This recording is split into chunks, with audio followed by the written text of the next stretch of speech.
Wrapped up their road trip in dramatic fashion with a thrilling extra inning victory over the Pirates. Tonight they kick off Memorial Day weekend as the Cincinnati Reds come to Turner Field.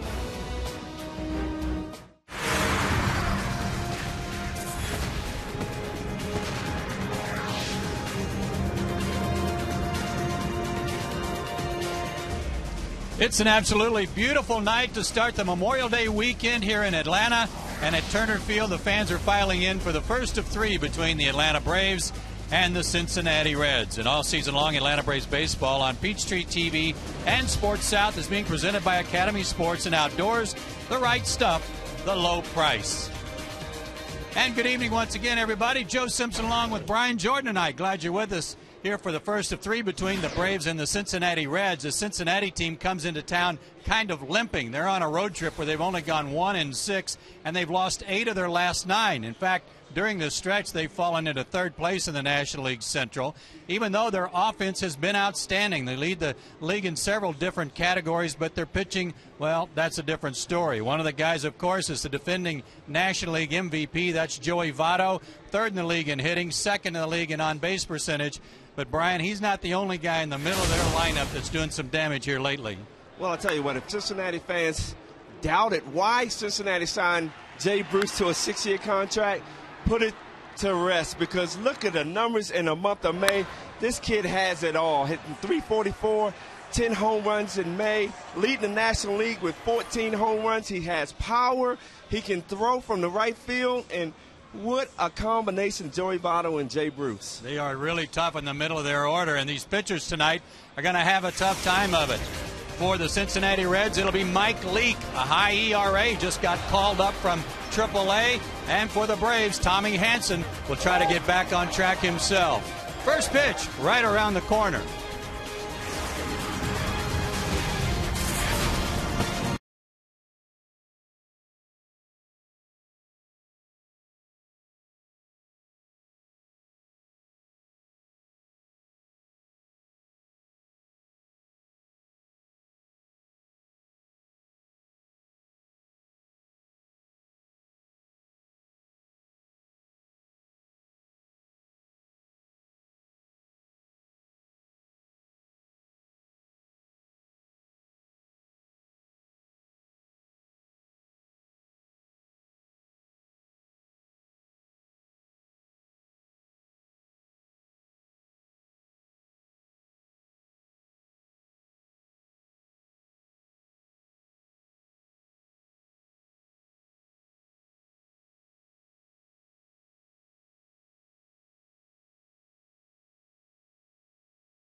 Field, first of three between the Braves and the Cincinnati Reds, and here's the Suzuki starting lineup for Dusty Baker and the defending National League Central champions. Drew Stubbs will lead it off, followed by local product Brandon Phillips. Joey Votto hits third, then Scott Rowland, the veteran, at third base.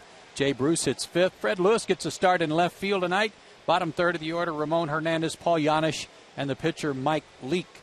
And they will do battle with Tommy Hansen tonight. Tommy Hansen at home, 3-1 with a 2.05 ERA. Opponents just hitting 206. He has been outstanding here at Turner Field. He has had a rough time with Cincinnati in his career. 0-1 with a 5.40 ERA, but more about that as Drew Stubbs steps in. And Hansen's first pitch of the game is in there for a strike, as called by Dale Scott, the home plate umpire and crew chief for this group. John Tumpain at first, Dan Iasonia at second, C.B. Buckner working at third. Drew Stubbs hitting .262. He's in a rough patch, 7 for his last 36. And for a leadoff man who leads the league in strikeouts with 60, I guess that's not one of your favorite attributes. Not the prototypical leadoff batter you would want in your lineup, but he has a lot of speed, and if he can put the ball in play, he's a tough out. 7 homers, 20 RBIs. First round pick in 2006 out of Texas. 2-2. Braves are 14-10 here at Turner Field. The Reds 11-14 thanks to this road trip they're on. They went, talk about a rough road trip, Brian. They went to Cleveland. They're red hot. Cleveland swept them.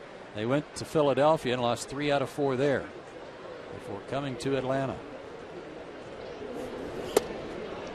Just missed, full count. Well, Joe, I'm still trying to figure out if Cleveland is for real. So far, so good, but you're waiting for them to fizzle out, but they're not doing it. Yeah, I hope they don't. They're a great story. Payoff pitch got him swinging. Strikeout number 61 for Stubbs, and oddly enough, number 62 for Tommy Hansen, and that leads the team in that category.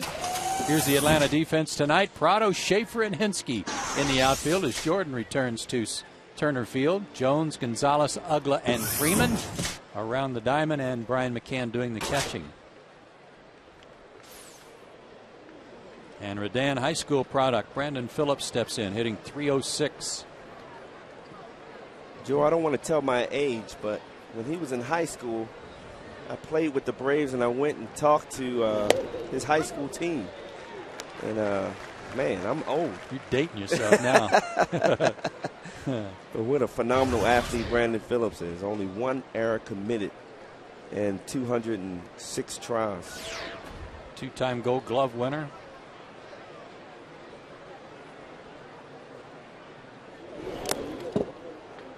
That one gets away from McCann, 1-1.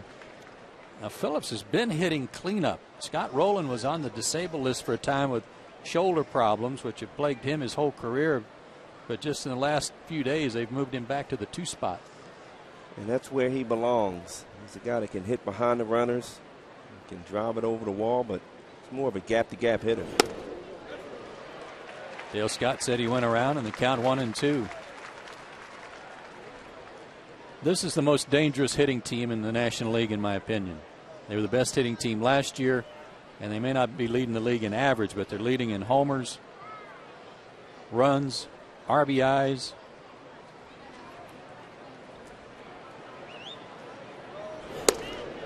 When you look at that middle of the lineup of Joey Votto, last year's National League MVP, and what a year Jay Bruce is having so far. Got off to a slow start, but man, did he turn it up in May.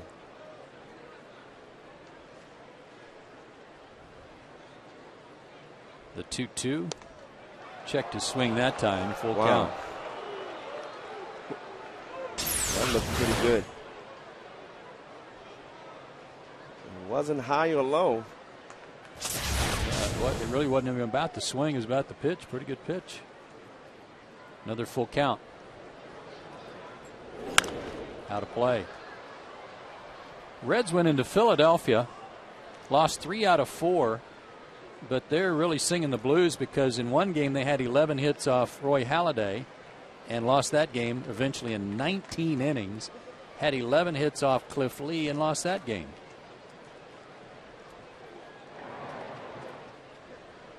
Got a pitch. Yeah. And that's been Cincinnati's problem. Off his thumbs, wow. Fair ball. A real jam job there, 2 down. That's just a nasty sinker that just kept running up on Brandon Phillips. Look at that. How did he get his hands inside on that? I know that hurt. Here's Joey Votto. 330 average. 6 homers, 29 RBIs. Third in the league in hitting behind a couple of St. Louis Cardinals, Matt Holliday and Lance Berkman. Leads the league in walks. Not counting 7 intentional walks. Yeah. 41 walks in all.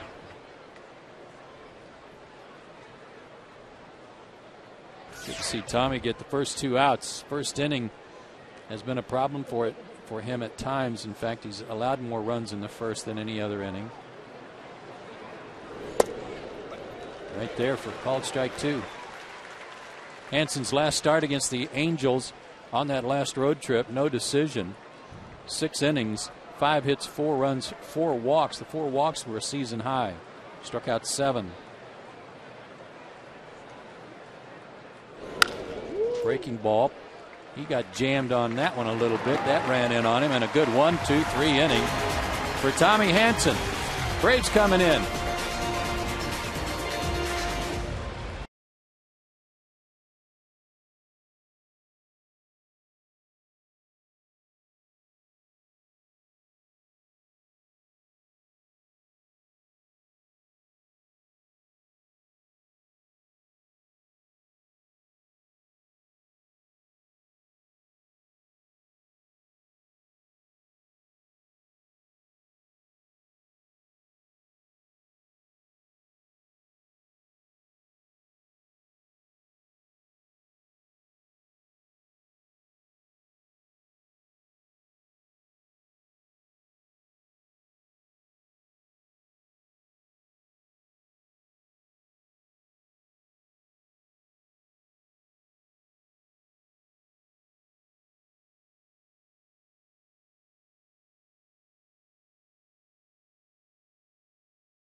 The Suzuki starting lineup for Freddie Gonzalez tonight as the Braves return home. Jordan Schaefer back with the big club will lead it off. Then Prado and Jones, McCann, Hensky, and Ugla. Freddie Freeman, Alex Gonzalez, and Tommy Hansen at the bottom of the order. And they'll face young Mike Leake tonight. Mike Leake struggled. Just returned from AAA Louisville, and at the start of the season, you thought Mike Leake was going to start in this rotation, but he's just struggled. They put him in the bullpen for a while. Now they sent him down to AAA for a couple starts, and he struggled down there. So yeah, kind of surprised that he's starting tonight, but Cincinnati's pitch has been so bad, they need all the help they can get. Well, they just sent Edinson Volquez back to AAA, so this was his spot. Leake's taking that spot in the rotation as Jordan Schaefer takes a couple of pitches, 1-1. Schaefer went 2 for 9 in Pittsburgh in his return to the big leagues.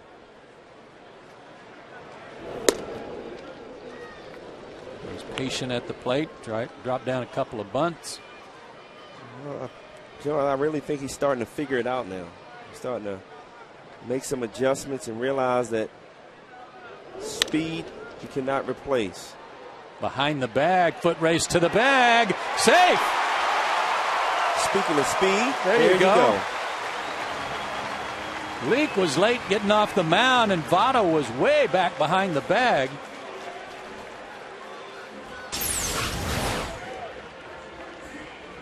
He minimizes his strikeouts, put the ball in play. He can get a lot of these base hits. That's not a good sign for Mike Leake. Way to hustle and get that hit for Jordan Schaefer, and a good start for the Braves here in the first inning. And Martin Prado, the batter. Martin did not have a Martin Prado type road trip. He went 5 for 25. His average now at 285. And he takes ball one.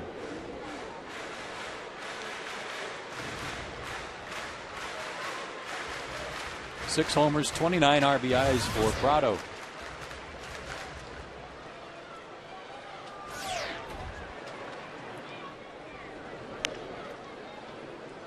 Leake was a first-round draft pick by the Reds in 2009 and went straight to the big leagues out of Arizona State. He had not appeared in a minor league game until they just sent him down to make those 2 starts recently. A lot of times you do a player a favor. You know, it's an ego check. And I think that's what it might have been for Mike Leake, who, like I said, struggled early. And that happens to a lot of young guys. And you come up, you get spoiled by the big leagues, you get a little complacent, and probably an eye-opening experience. And the scouting reports get around too, Brian. I mean, when he started off last year right out of college, he had some surprises for the guys. They didn't know how he pitched. Scouting reports got around, they made some adjustments, and he struggled. Well, last year he did a great job of getting ahead of hitters, and I think in spring training, like you said, hitters make adjustments. He started being more aggressive, and now he's become a nibbler, and he's getting himself in a lot of trouble. Runner goes, hit run play for the Braves, but Prado can only foul it off.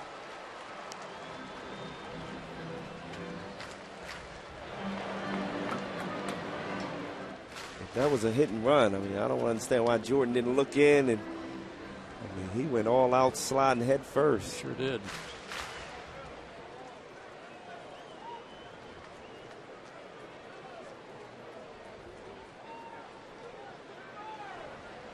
Hernandez behind the plate, a good receiver.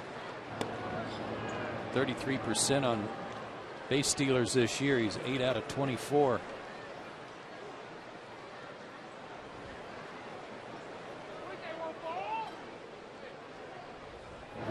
Quick move. And Mike Leake knows the scouting report on Jordan Schaefer. Fast.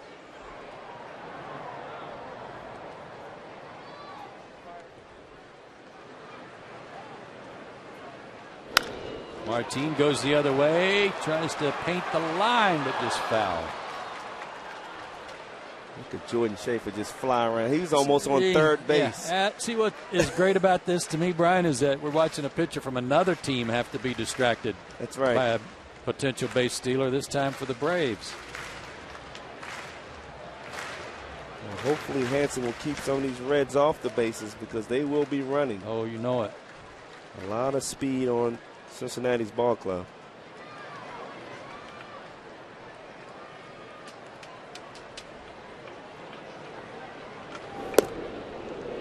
Over but low. 2-2. Leake's numbers at Louisville in those 2 starts, 7 1/3 innings total in 2 starts, 12 hits, 8 runs, and gave up 3 homers. But like we said, they sent Volquez down, and this was his spot in the rotation, so they brought Leake back.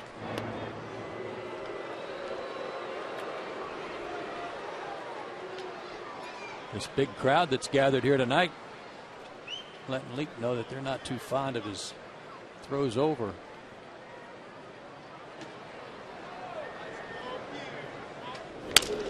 toward the hole. Cut off by Rowland. They get Schaefer, the relay to first in time. Nice double play turned by the Reds. Short-handed Scott Rowland at third base. Continues to get the job done. He was a Gold Glove winner last year. They're fourth in the league in defense right now, just behind the Braves. And here's Chipper with 2 out.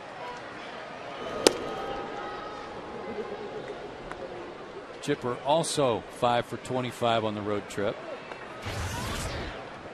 His average dropped a few points. 4 homers, 28 driven in. Look at the way the Braves started out on that road trip. I mean, to win 2 in Pittsburgh, kind of salvage that road trip. I mean, it's huge. And against a team that they should beat, even though at times Braves don't play well at PNC Park in Pittsburgh.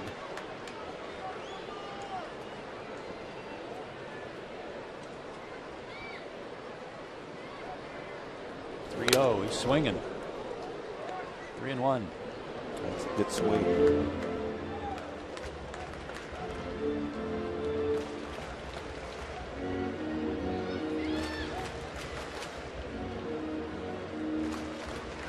little bit of a mini shift on for Chipper. Rowland almost overplaying shortstop. He walked him. Leake doesn't throw hard. He's in the upper 80s, low 90s, but the reports on him are that his fastball is never the same way. I mean, he's going to cut it, run it. He has good movement. Yeah, take some speed off of it. When he gets in trouble, he lacks command. The ball breaks so much. Brian McCann's average at 274. He's got 4 homers, 25 driven in. Went 5 for 28 on the trip.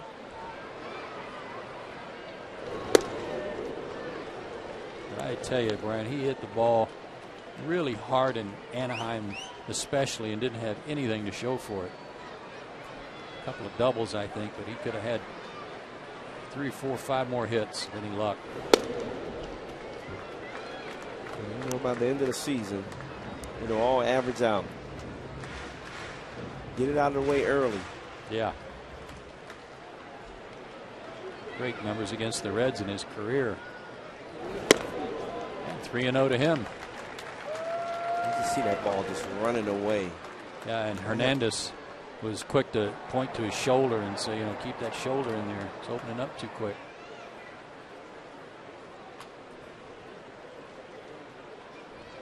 I'm quite sure after 2 starts down in Louisville, he's probably a little nervous. And he walked him on 4 straight. So the double play seemed to get him out of trouble, and he's pitched himself right back into trouble. And Brian Price, the pitching coach, is out to talk to him. Already 19 pitches, 12 balls, and only 7 strikes. Could have been a quick inning for him if he had been able to go after Chipper after the double play. He didn't even come close to Brian McCann. Eric Hinske will bat with 2 out and 2 on.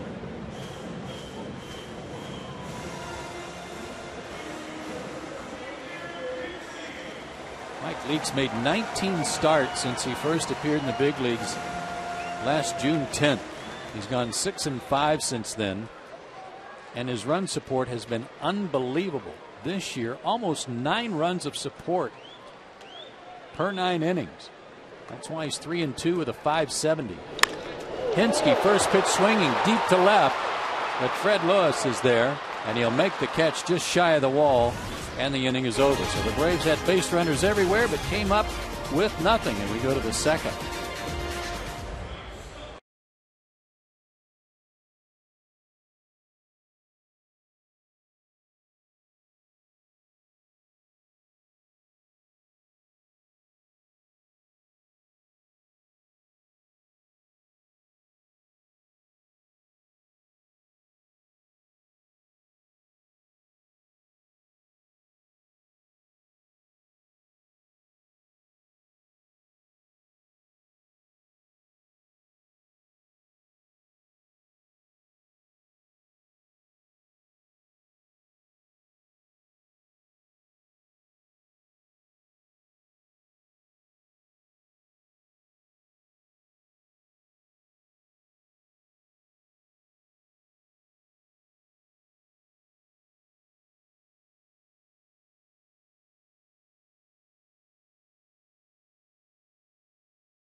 Blimpie.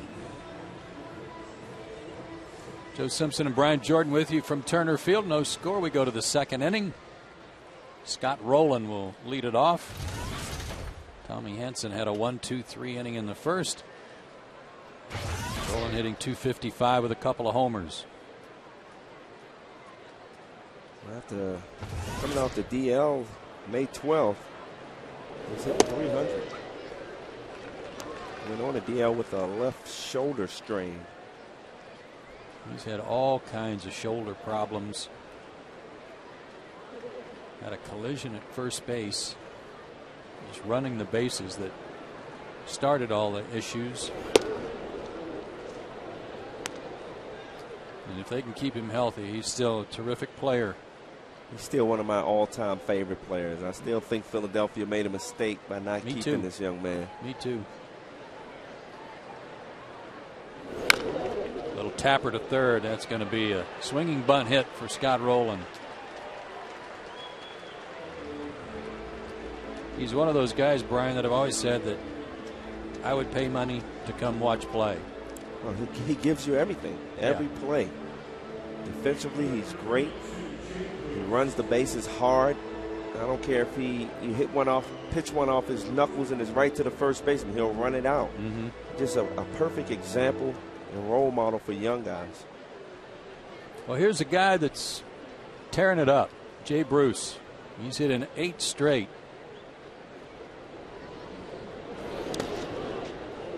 And in those 8 games, 6 homers, 14 RBIs. Leads the National League in homers now with 14. And second in runs driven in. 3 of those homers came in Philadelphia.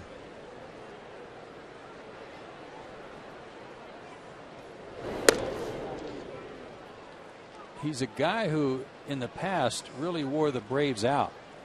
When he broke in, he had some great numbers against Atlanta. But last year, they had his number. He was 1 for 18 with 1 RBI.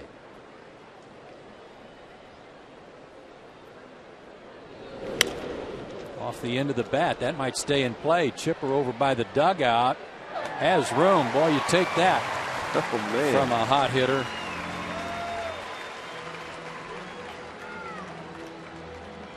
Hopefully the Braves pitcher can keep him in that slump.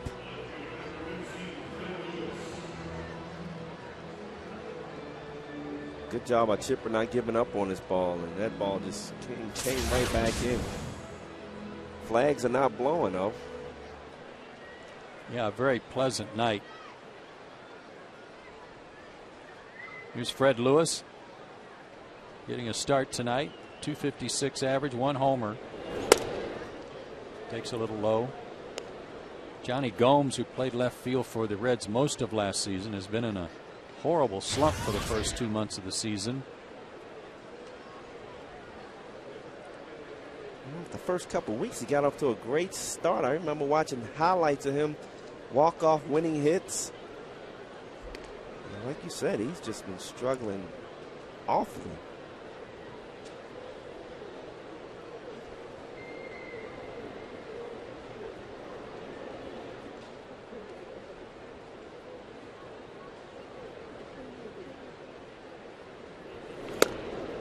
That fastball right by him. How about this for the Reds starting lineup tonight? At least through the first 6 guys. Drew Stubbs, 1st round pick. Brandon Phillips, a 2nd round pick of Montreal in '99. Votto, a 2nd round pick. Rowland, a 2nd round pick by Philadelphia. Bruce, a 1st round pick. Fred Lewis, a 2nd round pick by the Giants in '02.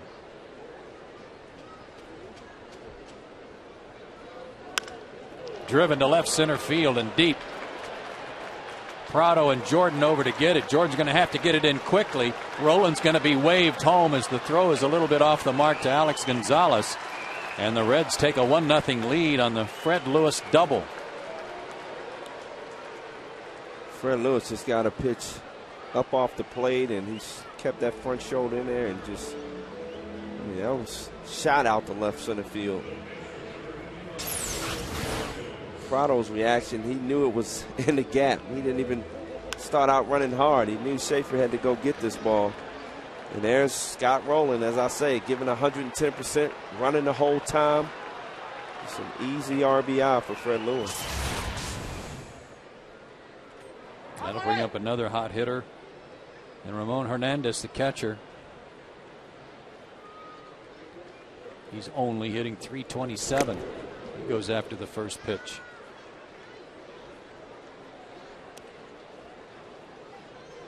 He's having a great month of May. He loves hitting at home, though. He's hitting .453 with 5 home runs and 12 RBIs. Great American ballpark. You gotta love it. 12 of his 15 RBIs at home. Good breaking ball. Well, it's an odd night in that just about a year to the day. Well, not quite, but almost within a week. May 20th of last year was that unbelievable game here at Turner Field in which Brooks Conrad hit that walk-off grand slam. Starting pitchers that day, Tommy Hanson and Mike Leake. And Tommy Hanson gave up 8 runs in 1 inning in that game. But the Braves came back and won it. What an unbelievable game. You would have never guessed the Braves coming back after Hanson gave up 8 runs in 1 inning. Hernandez lays off the 0-2 pitch.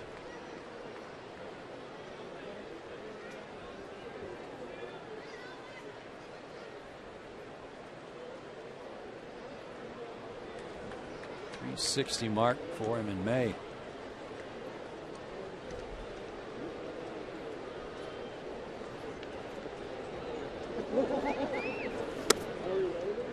Two and two.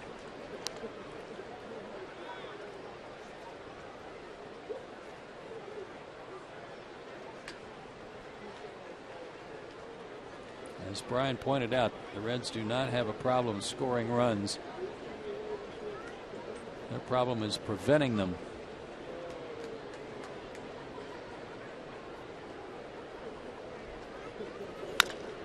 To third, Chipper with a big hop. Looks the runner back, 2 down.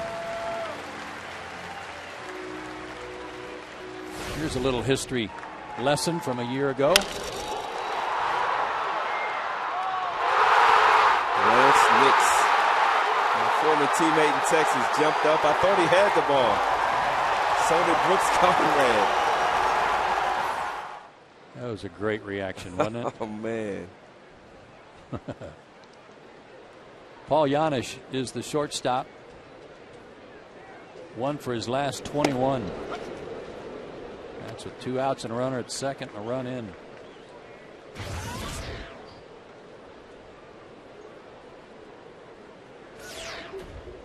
Well, I know coming into the season, it was Paul Janisch's job to lose, really.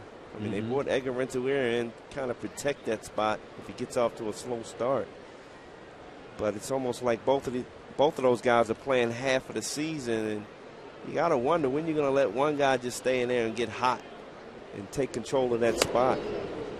But it's almost like a platoon situation with 2 right-handers. It is kind of weird. Yeah. Janisch has always been known for his glove, but they need him to hit a little bit. And he's just hitting .213. Down the line, but should slice out a play. Hinske on the run. Couldn't get there. Great effort. And all the injuries, just hope he get up. Yeah.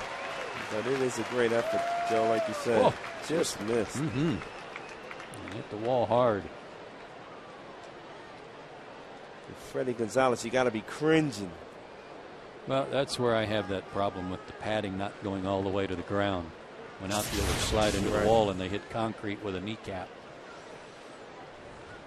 Glad Eric's okay.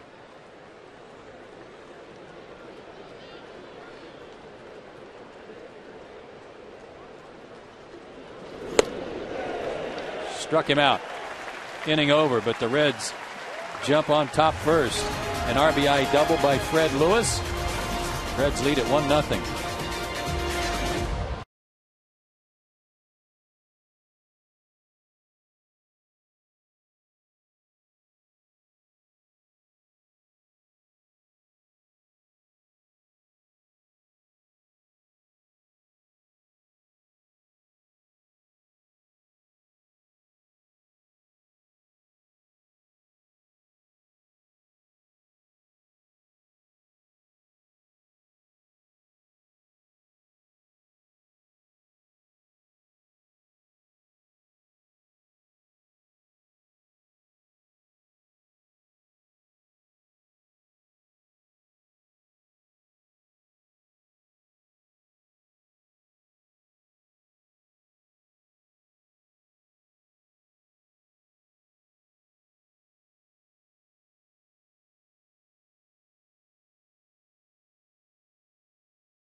CIN, ranked #1 in customer satisfaction nationwide for 6 straight years. Experience all the comfort and amenities you expect at an unexpectedly low price. Jamieson Inn. Live large, pay less.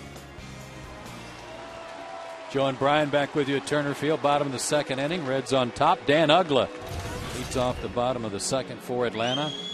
And he's the subject of our Georgia lottery, hitting the jackpot. Some great numbers in his career against the Reds. Let's hope they're the ticket to get him going.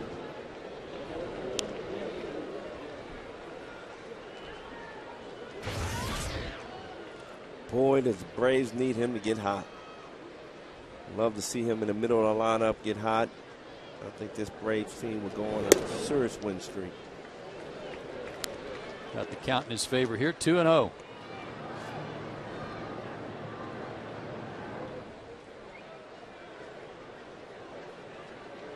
Joe looks like he's moved up on the plate a little bit. I hope that's the case. 3-0. Move up on that plate, you take away that outside pitch.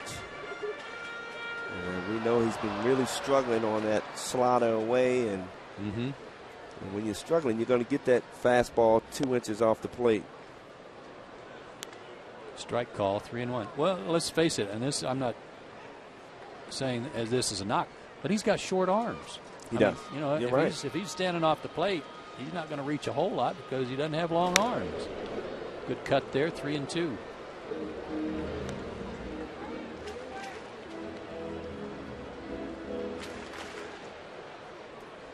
This is a situation where Ugla has to get on that plate and get a couple of jam shot singles to really get going. Yeah, whatever it takes. Especially against a guy that you know can't throw the ball by him. Fought that off. He was out early taking some extra batting practice with Larry Parrish, the hitting coach, and Lee Elia, who assists Larry with some hitting when the club is at home. Putting him through his paces, doing a lot of different drills. And drives that one foul down the left field line. And there's a case in point where you can't throw the ball by him inside. Right, you can't. Just look like he's closed up a little more than what we've seen. Yeah, he does. High in the air, shallow left field. Lewis has good speed. He's coming in. He'll make the play. 1 out. Fans, get your tickets now for the Braves Memorial Day game versus the San Diego Padres this coming Monday. Don't miss the Yacht Rock Review post-game concert presented by Delta Airlines and Coca-Cola. For tickets, visit Braves.com/tickets or call 1-800-745-3000. Freddie Freeman had a good road trip. He's hit in 4 straight. Hit 345 on the trip. Freddie gets close to California on that West Coast. He lights it up. And Leake falls behind him 2-0. Braves are getting some good hitters counts here early on.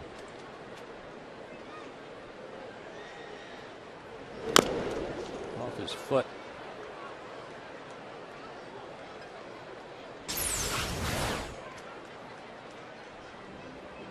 It's a pretty good pitch. Good fastball, low and actually running back across the middle of the plate.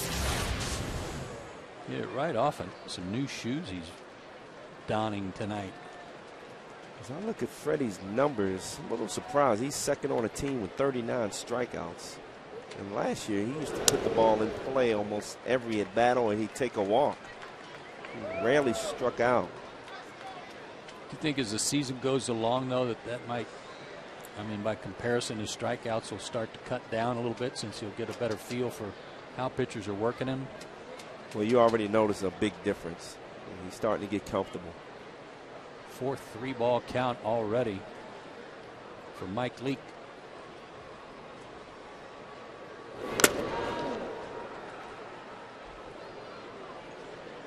That one took the mask right off Hernandez. And he may have broken his mask. Either that or a strap.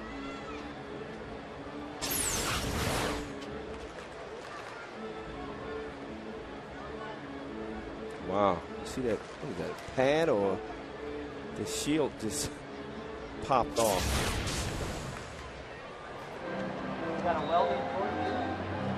Guys might bring an extra glove with them to the dugout. They don't bring an extra mask usually. But the catcher's gear is usually brought down behind the dugout somewhere in a hallway. Don't have to go too far for it. I don't usually see a mask break. Oh, you need your glove. I needed one thing. There we go.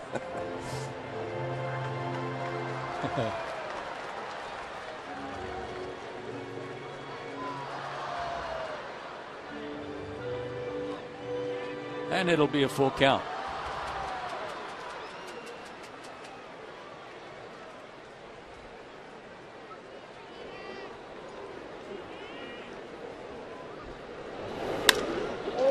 This one's hit well to left. And again, Fred Lewis has room. This one just shy of the track. 2 down.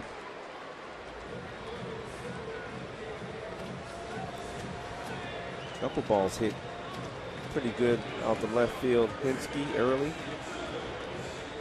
So the left-handers driving the ball the other way.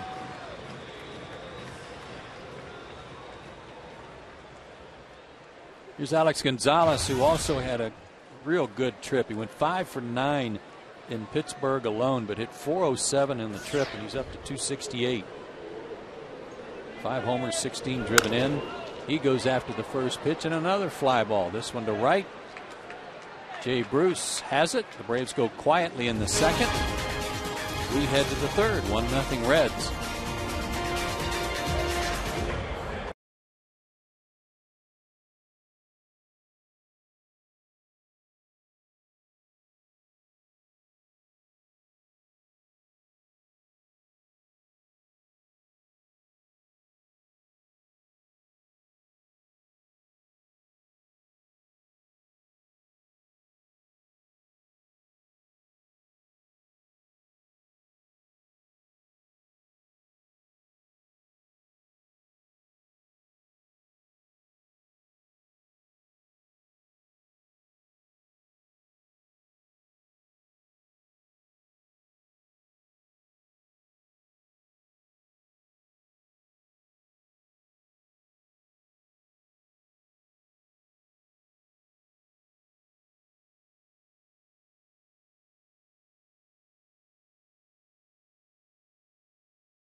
Beautiful sunset tonight in Atlanta. Reds lead at 1-0.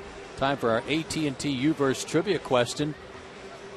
And our question tonight: the Braves and Reds have played each other 2,197 times since 1890. What two teams have played the most times in that span? In other words, I'm thinking that they're asking, there are 2 other teams that have played more than that. Is that correct? 2 teams have played more than that. Who are they? Good hitting pitcher Mike Leake rips one to left. Will it stay in the park? Yeah, it'll short hop the wall. Leake's on his way to second, and he'll have himself a stand-up double. This guy hit .333 last year, 16 hits. Had a double and 3 RBIs. He's hitting .231 this year. Before it could come out of my mouth, I would say you can't sleep on Leake's bat. First pitch he sees. Man.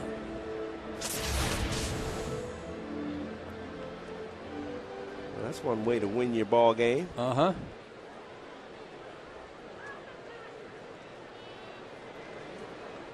Drew Stubbs struck out his first time up. Corners shorten up in case he tries to bunt.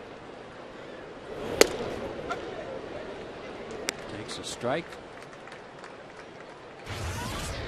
Struck out for his league-leading 61st time in the first inning.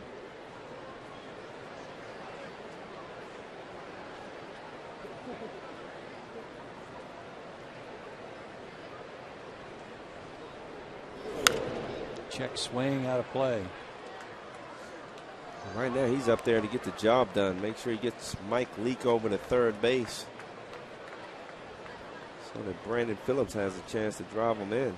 I mean, think about it. If this guy cuts down on his strikeouts and just walks a little more with this offense behind him, he's already leading the league in runs scored with 37 despite all his strikeouts.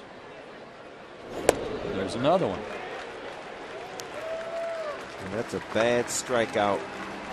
When your pitcher leads off with a double, you have to sacrifice yourself and get him over to third base. And that's a slider off the plate. You're right. That is a bad strikeout. And the third one registered by Hansen. With his speed, even if you sacrifice, you give yourself a chance to get on first base. You have to make a good throw and a good play. One thing he's going to have to learn. It's almost like Jordan Schaefer. Cut down on that strikeout, put it in play. Yeah, it doesn't mean you got to quit hitting home runs. You're still going to hit some homers if you've got power, and Stubbs has power. But you've also got to realize what your team needs you to do. Exactly. Only in his second year in the big leagues. This guy knows how to handle the bat. Brandon Phillips grounded out his first time up. Takes one in the dirt, 2-0. He's a guy that's going to put the ball in play. Only 18 strikeouts on the year.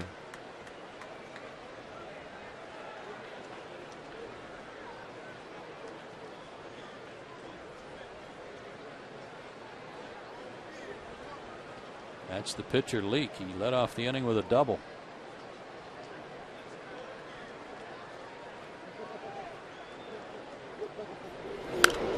Out of play. Time now for our SunTrust Solid Performance, and that belongs to the Braves pitchers this month of May. They're first in the league in record ERA and opponent's batting average, and third in strikeouts. Braves have to find a way to get this offense jump started. Those great numbers by the starting rotation and the bullpen for that matter.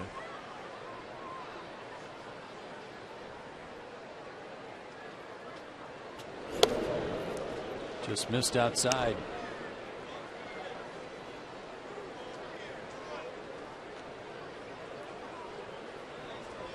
Three and one with Votto on deck.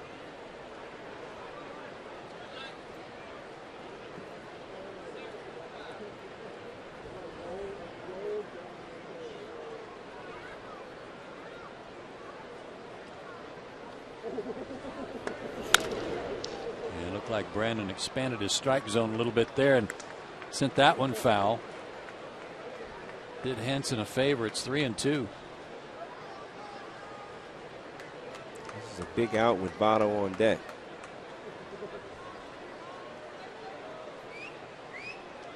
The Reds came into play tonight in third place in the Central, 4 games back. The Braves in third place, 3.5 back of the Phillies in the East. And he walked him on a high fastball. First walk for Hansen. And Votto will bat with runners at first and second.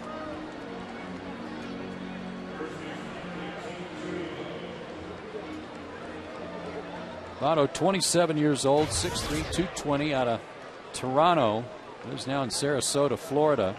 Last year, the MVP at 324, 37 homers, 113 RBIs, and stole 16 bases. Scored 106 runs, 36 doubles, and 2 triples to go with his 37 homers. He's already leading the Cincinnati Ball Club with 14 doubles and 2 triples.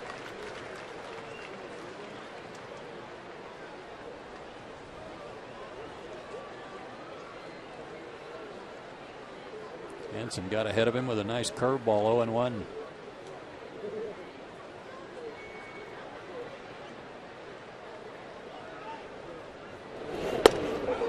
Another one.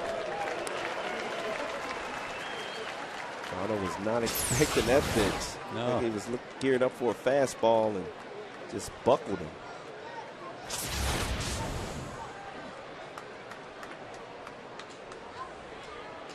Only 2 guys better than Votto presently with runners in scoring position, but 0-2 the count.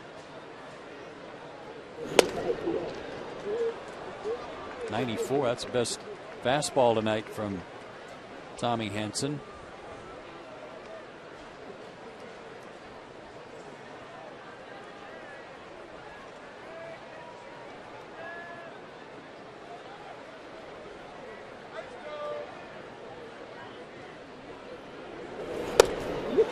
Good pitch, just inside, moving back 2-2. He's finding Brian McCann's mitt. Brian moved to the outside. He hit him right in the mitt. Moved in the inside. And there's the curveball, and he was kind of sitting on it. Sends it high into right field. Pinsky in fair territory makes the catch. Leake will tag and move to third. They're on the corners with 2 out for Scott Rowland. Things for sure, Brian, Tommy Hansen would prefer to pitch at night. wow, big difference. I wonder why that is, Joe. I don't know, unless it's a routine that he prefers, just getting ready for the game.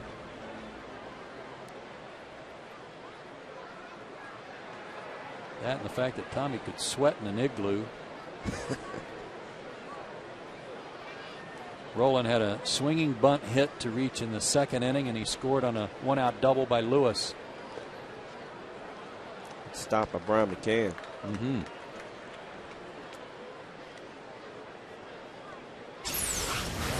Those catchers take a beating during the game. Oh, that come up under his mask. I hope it got all mask.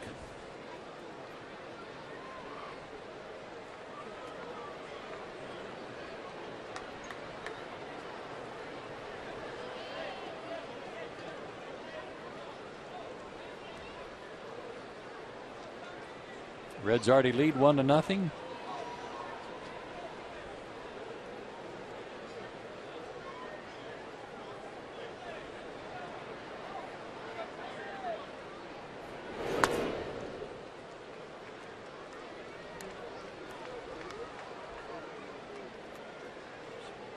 think I'd rather face Scott Rowland here and not face Jay Bruce, who's waiting on deck.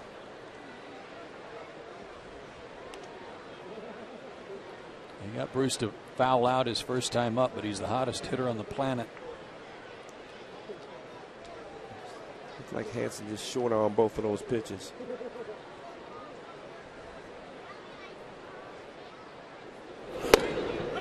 There's a good strike. 2-1. One thing's for sure, like you're talking about, Brian, with the left-hander, right-hander, for Tommy, that's a big difference.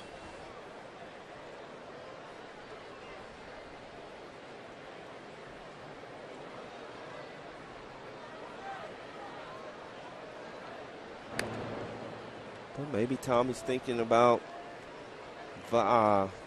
Bruce, 1 for 19 now versus the Braves, at least last year. So maybe they do have his number. Well, he's 0 for 7. Bruce now 0 for 7 in his career against Hansen, but I like this matchup here a little better today. You wouldn't take the chance, huh? Not today.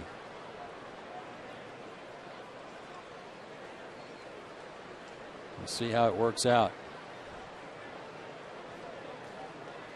Phillips at first, 3 out of 4 in stolen bases, but not a very big lead.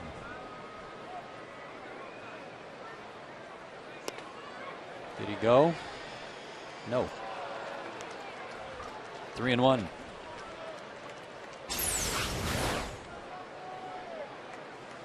Correct call. Look at the forearms on this guy.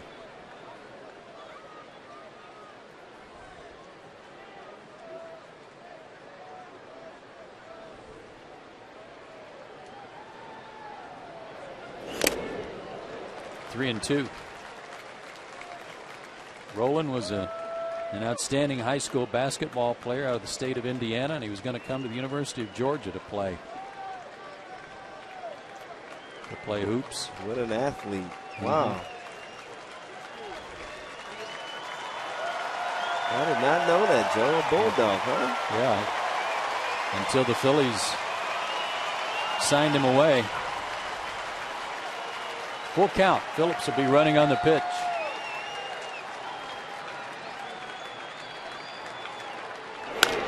Hard hit to short, but Alex is there. And the inning is over. Hansen leaves him stranded at first and third. Braves come to bat in the third.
Sports South is being presented by Academy Sports and Outdoors. The right stuff, the low price. 1-0 Reds, bottom of the third. Tommy Hansen will lead it off. Maybe he can return the favor after Leake hit a ringing double off of him last inning. Well, that was the top of this inning. That was the first pitch to do it right there. Fastball. To third. And Roland throws him out. One away, and here's tonight's Jamison Inn upcoming schedule. Reds in town for 2 more games, Brian. Big Fox broadcast tomorrow at 7 o'clock. Bronson Arroyo against Derek Lowe. And Sunday night, the ESPN game. And that's Jurgens against Johnny Cueto.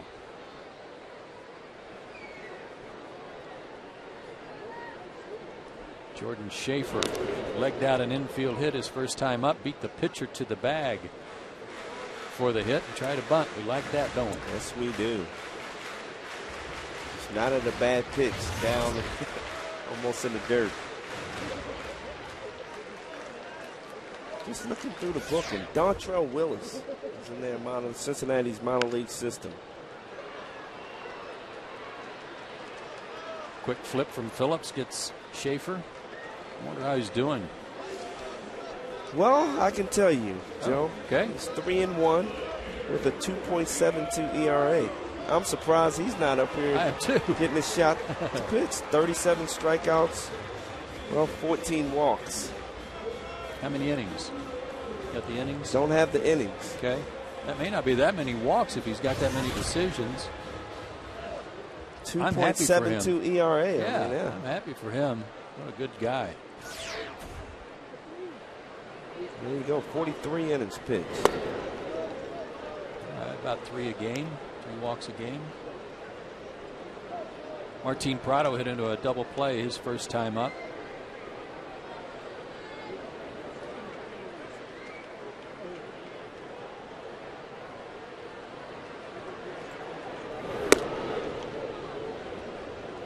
There's a fastball at 90 from Leake, one of his better ones of the night.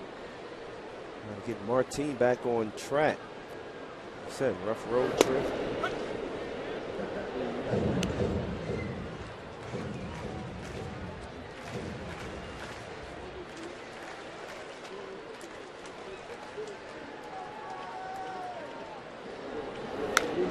Breaking ball, and Martin just about came out of his shoes on that one.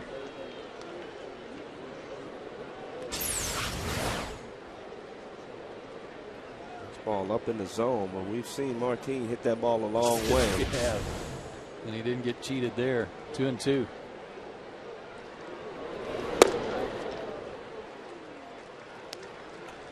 Before Martin went on the road, he won National League Player of the Week. Remember, he was just scorching hot. Homestand, he hit 462. Lines that one. Oh, with a head of Giannis into left center field. Fred Lewis over to cut it off, but Martin's going to try it. The throw got him. Martin yelling at Dan Iasonia, and Freddie Gonzalez will come out and defend him. But that'll end the inning. It's a good throw by Fred Lewis.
Part by Academy Sports and Outdoors, by AT&T, by Delta Airlines, by the Georgia Lottery, and by Hyundai. Close play at second base there, Brian. What'd you think? Well, it looked awfully close, and second base umpire was in great position, but he was safe from this angle. But you got to wonder, when that hand touched the bag, did it slide back off before the leg hit? There's another angle. That hand is in. He finally gets tagged. But we don't know if that hand came back off the bag. But great position by the umpire. Yeah, boy, it sure looked like Martin gave him the old limp left arm, though, and pulled it back, got the right one in there. And like you said, if it stayed on, I think he was safe. And you don't see Martin Prado argue. Oh, you don't. Well, just like you would like him to hit, Jay Bruce leads off in the fourth. He fouled out his first time up. A rocket foul. And our Sunshine House leaderboard involves Bruce's Cincinnati Reds. Team leaders in homers, the Reds with 57. Braves not too far behind at 50. Good curveball. I thought that was up in the zone. Especially when you think about that home run happy stadium that the Reds play half their games in.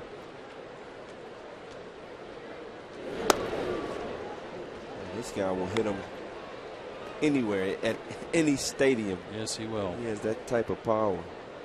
Out of Beaumont, Texas. #1 pick for the Reds in 08. Fastball lifted to center, but Jordan Schaefer has a beat on it. 1 out.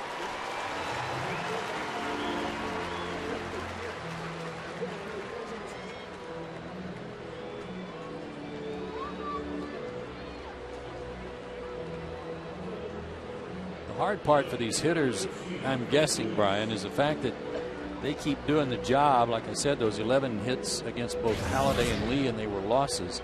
They've had 10 or more hits in 3 straight games and 4 of their last 5, and yet they're 1-6 on this trip. Amazing.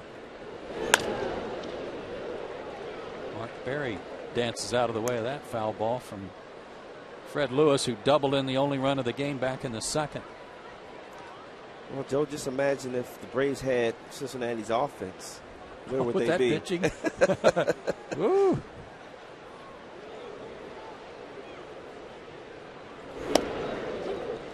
Another good curve. He's got that working tonight. Going into the road trip, Cincinnati was averaging 5 runs a game. They pretty much cut that in half in the last 5-6 games.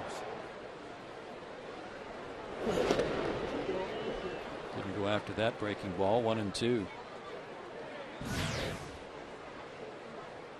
Last time we saw Lewis, he was with the Giants in 09 last year. He was in 110 games for Toronto, hit .262 with 8 homers.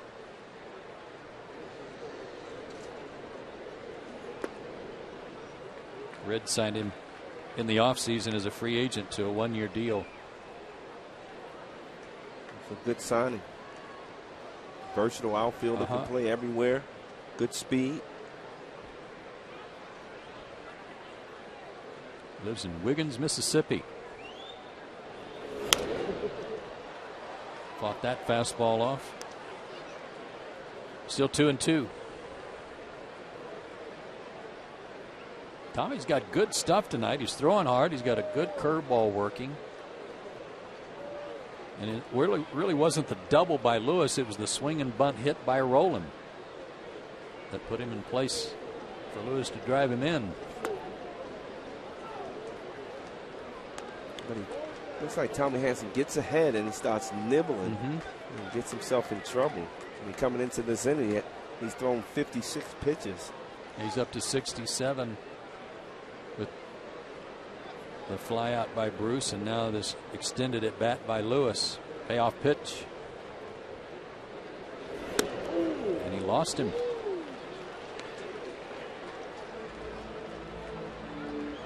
Second walk for Hanson.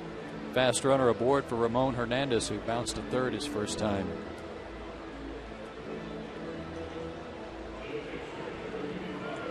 Tommy Hanson is good. You don't see him go a lot of full counts. I mean, he get ahead of the hitter and he goes right after the hitter. Puts him away. Tommy's 5-3 with an excellent ERA of 2.72. His last loss came April 17th against the Mets here.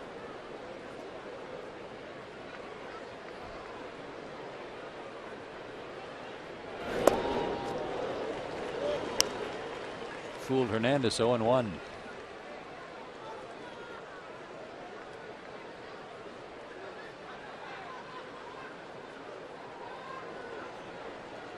Got to be worried over there at first base, Fred Lewis. Good speed. And a good lead, but not going. 0-2 now to Hernandez.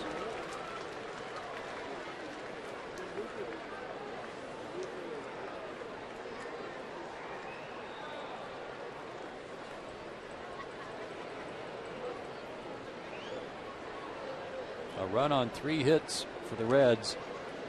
No runs, 2 hits for the Braves. Runner going. Pop up down the first base line. That's going to slice foul. That helped the Braves out because Lewis had a huge jump.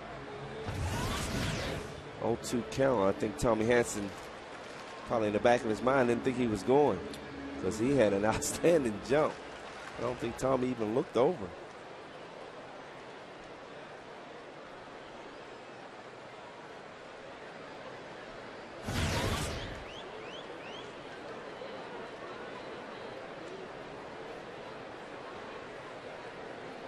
Not going. Bouncer right back to the mound. Might be 2, but he threw it away. Lewis will make it to third on what should have been an easy 1-4-3 double play. He launched it into center field. I'm not sure if Tommy Hanson just didn't get distracted because it looked like Ugler and Alex was covering second base here. But you would think Alex would probably cover that back because he's running toward first base for the easy double play. But Dan kind of beat him there in second base. It looked like, I mean, Alex was cutting behind him. Looked like he was close, and it was, you're right, a little confusing. And remember, they collided on a comebacker to Venners in Pittsburgh. Depends on who was supposed to cover with Hernandez hitting. Anyway, they're on the corners with 1 out again. And Giannis the hitter. You got both guys breaking to the bag. Alex kind of veered off at the last second, but he's coming across the bag. I would think it's his bag for an easy double play. One of those things that you're supposed to get straight before the hitter steps in. Who's covering if it's hit back to me? Giannis struck out his first time up.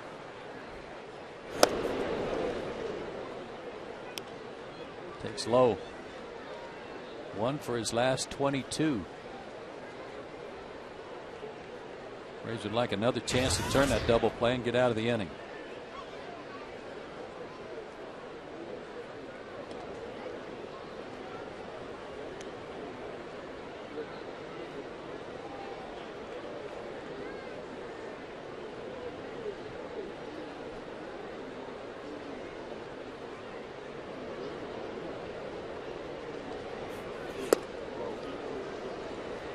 Two and 0, and the next pitch will be number 75 for Hanson. We're only in the 4th.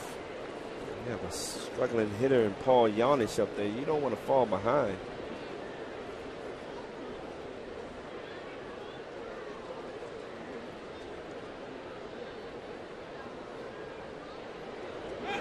Bunt, squeeze play. 1 hopper right back to Hanson. Perfectly executed. 2-0 Reds. I think Hanson could have turned and got a double play there. It looked like he just took his time and made sure he was getting the shore out. But you got Ramon Hernandez running a slow catcher. And this ball is bunted straight back toward 1 hop. You turn and throw a double play ball. Had a good shot at it. Alex is right there waiting. It's a good call, and he had a good chance at it. Brian McCann was pointing to first. Here's the pitcher who doubled his first time, and he's hacking away again.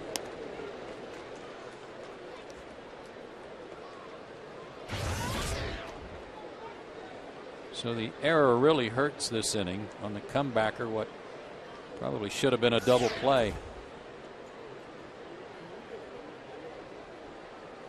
And that'll move a runner up.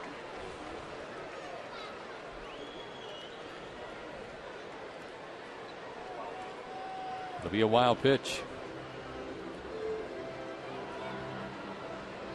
And 0-2 the count to Leake.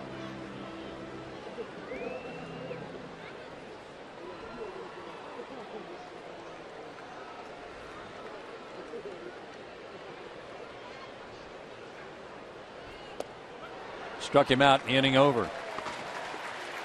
An unearned run in the fourth.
And they lead 2-0. Bottom of the fourth inning. Here's our McDonald's fan of the game. Joe, when you were a kid, you had a haircut like that, didn't you? Yeah, I just didn't have that thing down the middle. It was all cut down, that's for sure. No mohawk. That's the new style now. Braves got to get their bats going. They trail 2-0. Chipper leads off the inning. He walked his first time.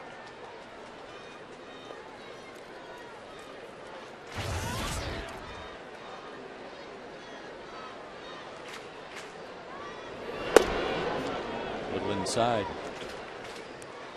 Showed you the run support for Leake this year at almost 9 runs a game. Since he became a big leaguer June 10th of last year, they've averaged over 7 runs per 9 innings every time he starts.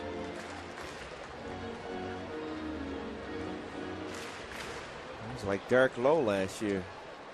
A lot of offensive support. Especially early in the season. Yeah, right. Falls behind Chipper, 3-1.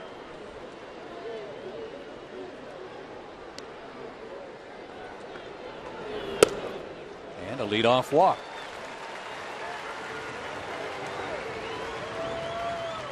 Third walk issued by Leake, second one to Chipper. And Brian McCann also walked. That was back in the first. The Braves had something cooking. They had the leadoff single from Jordan Schaefer. Then Prado hit into a double play. Then Chipper walked on 5 pitches. McCann walked on 4 pitches. And Hinske flied out to left on the first pitch he saw.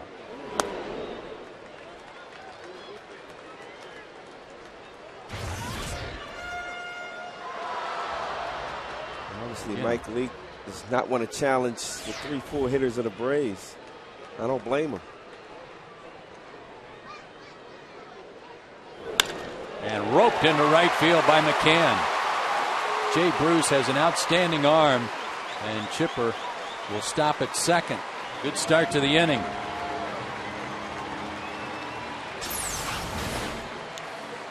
A fastball down and in, out over the middle of the plate. Ron McCann just drops this ball in right field. You're right, but you don't want to take a chance on Jay Bruce's arm out there. Not right now. You got something going here, and Hinske, the batter, he flied out on the first pitch he saw in the first. Takes one of the few curve balls, breaking balls that Leake has thrown for a strike.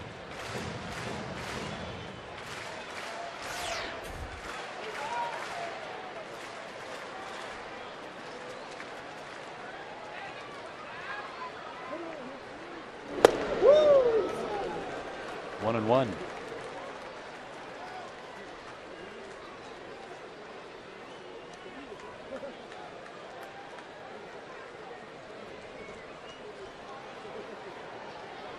Giannis cheated up the middle for Hinske. Rolling off the line at third. 2-1. Over Hinske's last 30 games, he's hit .368.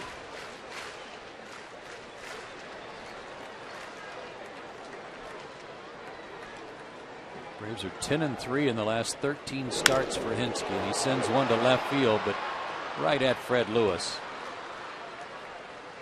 One out for Ugla.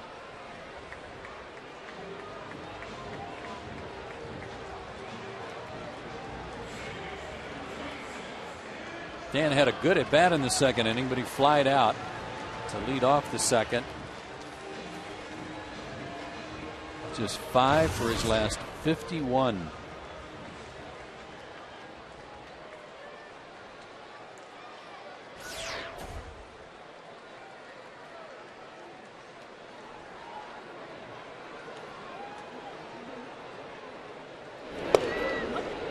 Curve for a strike.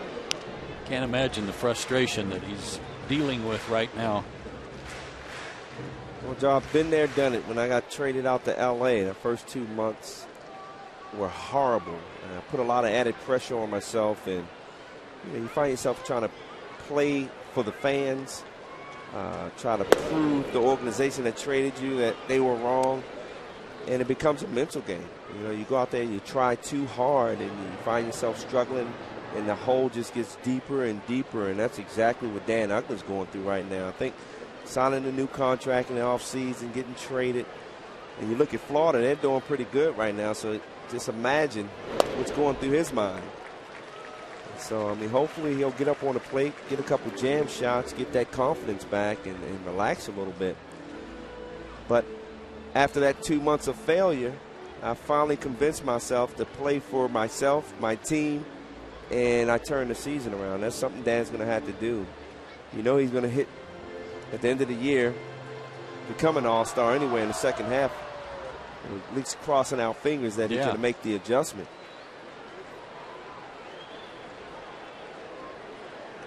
Two and one the count to him after laying off a couple of breaking balls. And a good cut at that one, but foul tipped it. 2-2. I mean, if you look at his swing, I mean, he opens that front side up. But if you look at video from last year and the year before, that's just the way he hits.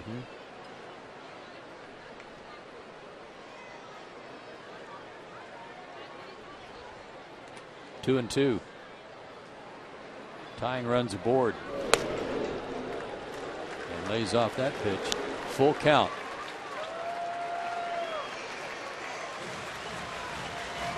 He has struck out a lot. Would Freddie roll the dice here and send the runners?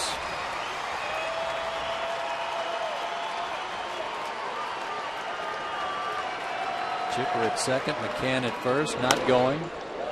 It's fouled into the seats. Great crowd here tonight again. What a beautiful night. Friday night fireworks. First night of the Memorial Day weekend.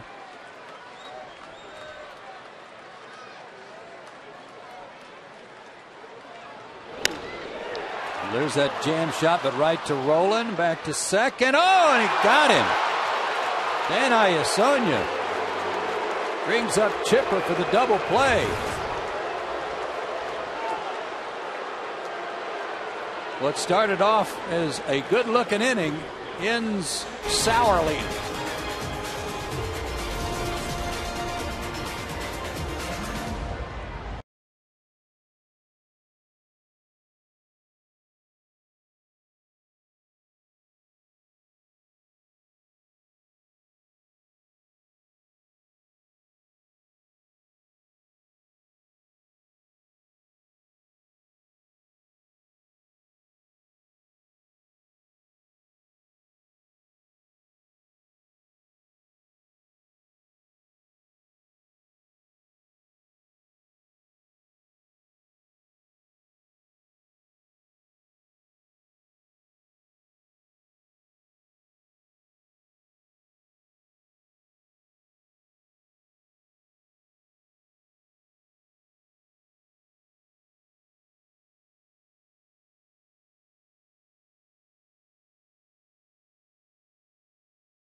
Top, here's our Blimpie game summary.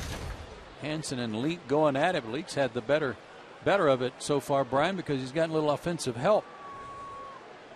How about him helping his cause with a double? Top of the order for the Reds in the 5th inning as Tommy Hansen fires a strike, his 79th pitch of the game. He has fanned Stubbs twice, 2 of his 4 strikeouts. Nasty curveball.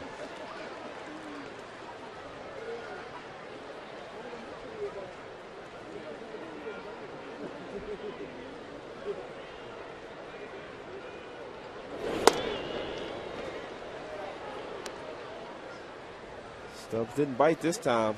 Struck out last time on that same pitch.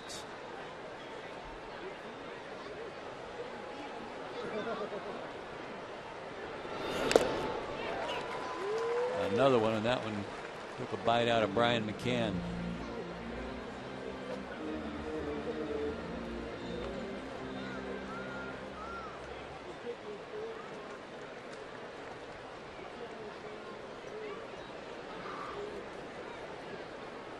Outfield straight away for Stubbs. Fouls that one away and out of play.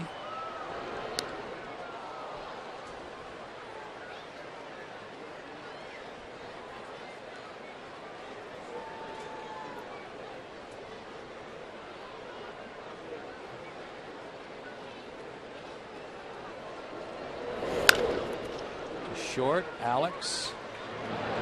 1 out.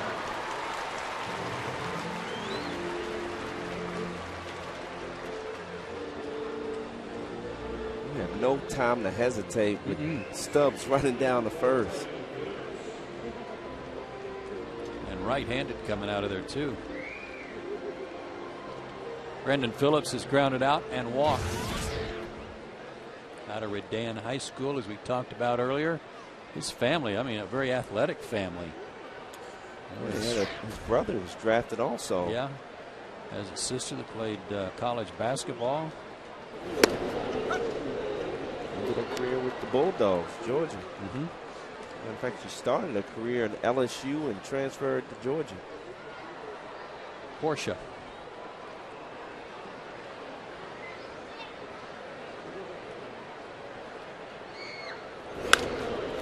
So I'm sure his pass list was full tonight. Oh, definitely.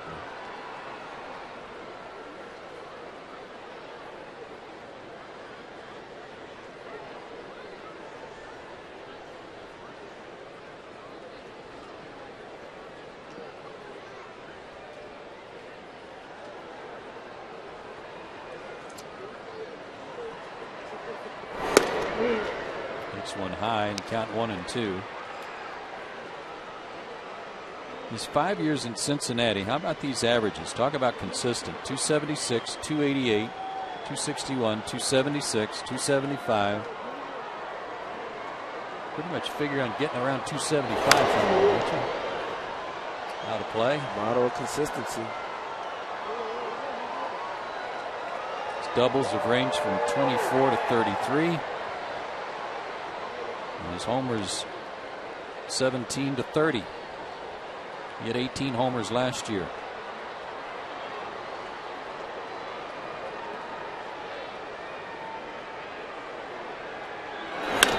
Right back up the middle, and Jordan Schaefer will have to play it on a hop.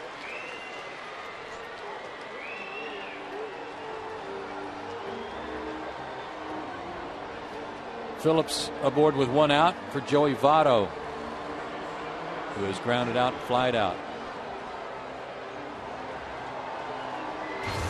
Phillips, he has a 5-game hitting streak.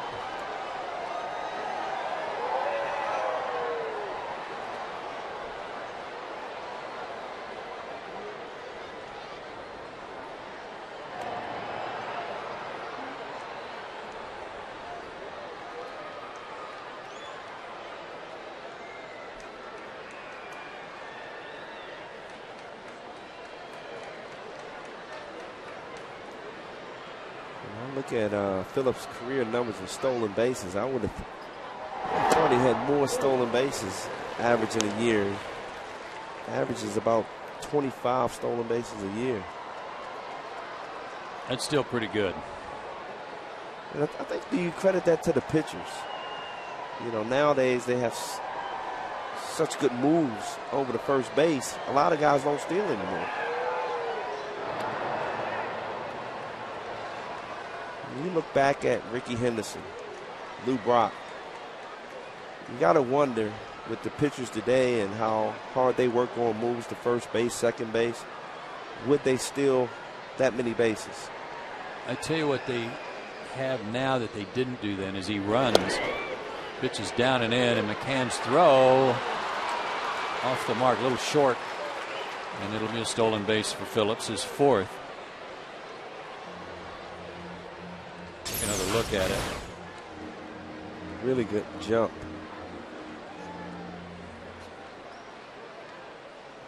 Gonzalez did all he could with that short hop, but nobody in the Henderson and Brock days, they didn't have the stopwatches timing pitchers and their times to the plate. You know, they weren't checking out how fast a catcher could get rid of the ball to the plate. They just knew if a guy had a good move or if a catcher had a good arm, and that was pretty much it.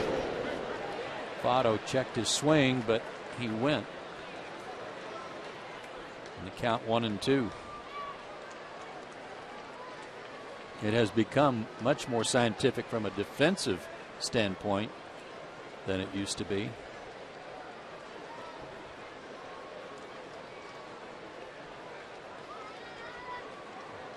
As you look around the league, the numbers are down in stolen bases. And big time.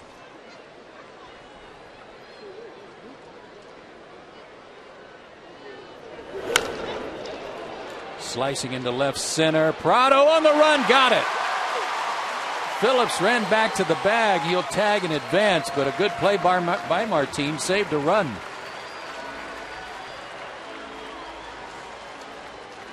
And there's a good play by Prado, moving to his left. And this ball was scorched in the gap. Good piece of hitting by Votto. He went down and got that ball. Good base running by Brandon Phillips to get back to second base and tag up. He's at third with 2 out for Scott Rowland. Rowland had an infield hit in the second inning leading off, and then with 1 out he scored from first on a double by Lewis. And then with runners on the corners and 2 out in the third, he grounded to short.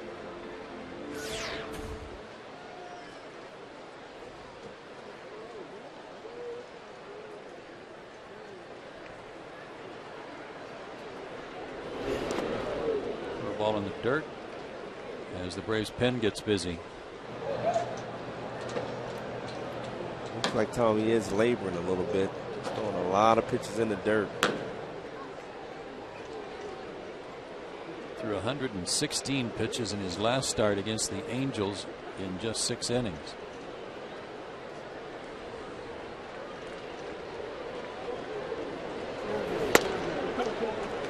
That evens the count.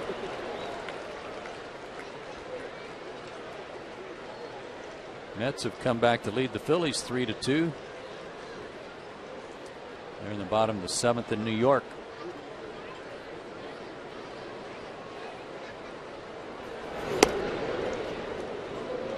Two and one to Rowland.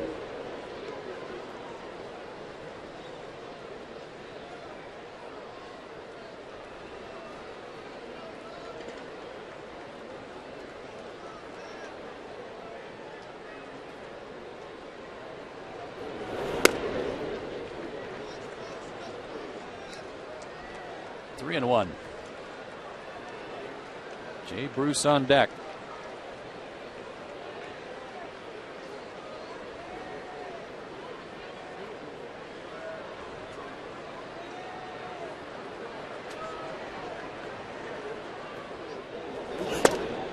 Missed.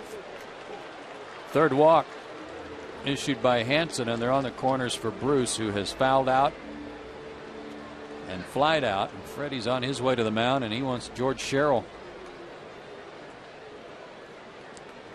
So it's going to be a short night for Hansen. First time he hasn't pitched at least 6 innings since April 17th.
By the Home Depot, by Academy Sports and Outdoors, and by Joel and Associates.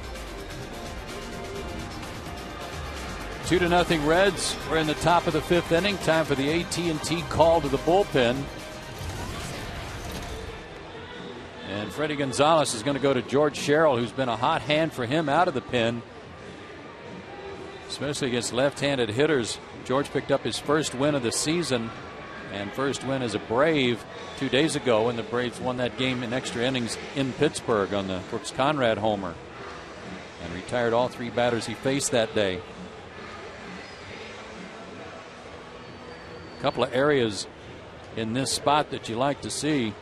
George Sherrill has retired 16 of the 19 first batters he's faced, and out of the 9 inherited runners, only 1 has scored. They're on the corners for Bruce. Don't want to make a mistake to Jay Bruce. 0 for 2 on the night.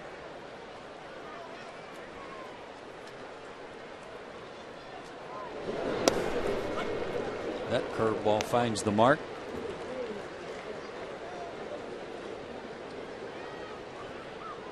Sherrill's been a strikeout pitcher this year. 12 innings pitched, 16 strikeouts. Another curve misses. Count 2-1 with another left-handed hitter, Fred Lewis, on deck.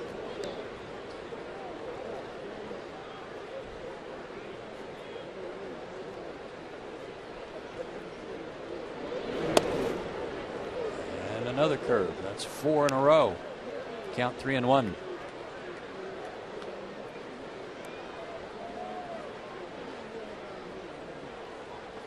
Can't imagine them giving in here. We got a base open, but it's second base. Slow curve off the glove of Sherrill. That's going to produce a run. That was going to be an easy out for Alex Gonzalez. Well, defense has really hurt the Braves tonight. I mean, that's a ball. If you're not sure you're going to make this play, you got to let it go.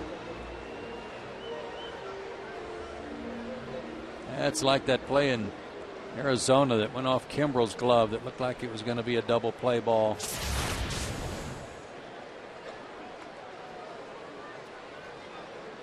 But it looked like that ball was spinning off of Bruce's bat. Right. You got to let that go by. Fred Lewis been on base twice. He's doubled and walked, driven in a run, scored a run. And with that infield hit, Jay Bruce is now hit in 9 straight.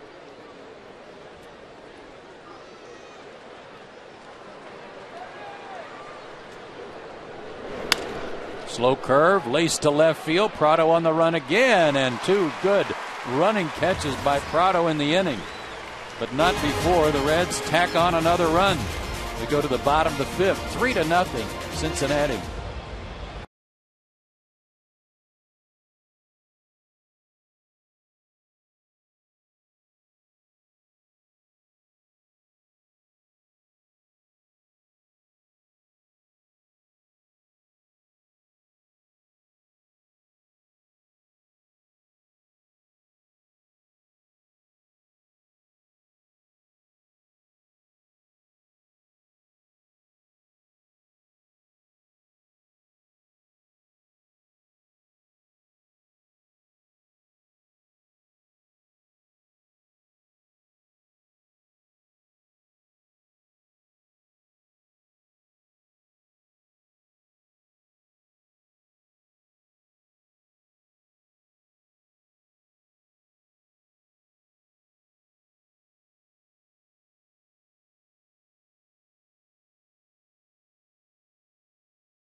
Time for the answer to our AT&T Universe U-verse trivia question.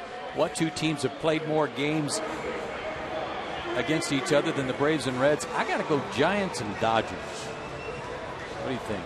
That is, I would go with that too. Okay. Giants and Dodgers. There it is. There it is. Another W. Braves have got to get some runs on the board if they want to think about a W tonight. They trail 3-0.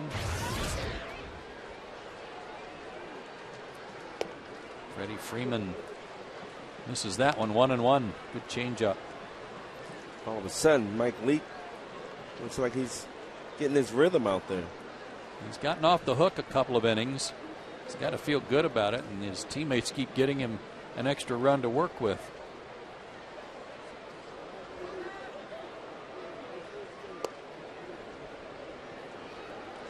This guy was all world at Arizona State. He was the Pac-10 Pitcher of the Year 2 years in a row.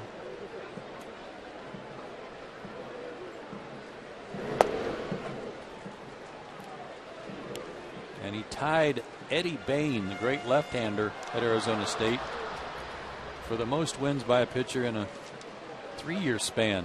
40. Freddie stays alive.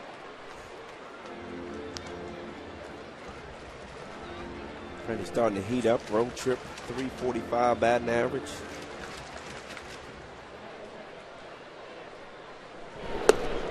Struck him out. First strikeout of the night for Leake.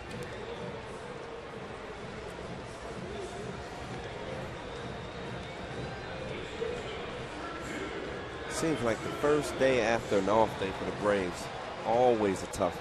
You know what? Time. You're right. It takes them 5-6 innings before they can get anything generated offensively. Well, this guy's been giving up 5 runs, almost 6 runs a start, and he's firing a 3-hit shutout so far tonight. Alex flied out to right his first time up, and he takes a strike.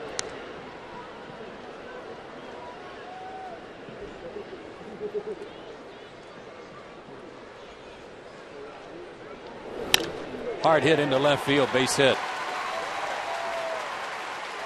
Leake left one of those breaking balls, looked like maybe a changeup up, and Alex ripped it.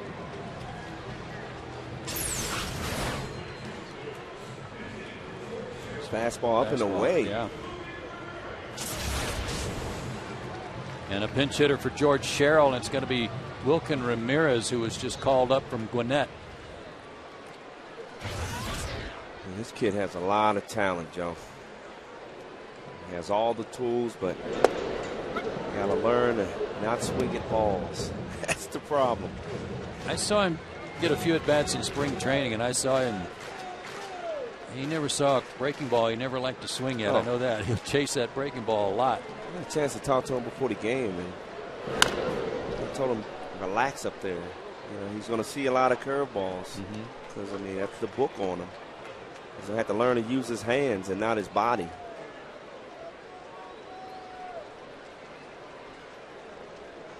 He's had 1 at-bat since he got called up. 0 for 1, and he's behind in the count 0-2.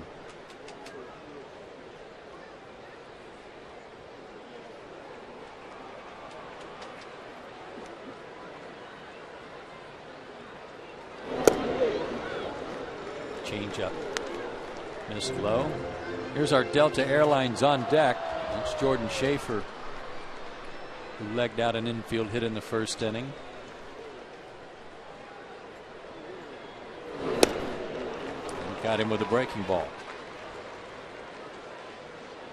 2 strikeouts on the night for Leake. They've both come this inning. Schaefer bats with 2 outs. You can tell on that swing, he's just pulling out. He has to look to hit that ball the other way, and he's looking to pull that ball. So continue to get himself in trouble.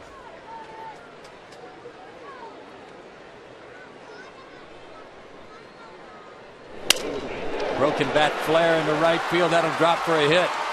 Alex will stop at second, respecting the arm of Jay Bruce. Tying run to the plate in the form of Martin Prado. Second hit for Schaefer. Putting the bat on the ball. That's a pitch on the outer half. I don't care what you do with that bat. You can break it all you want. As long as that ball get down, smile.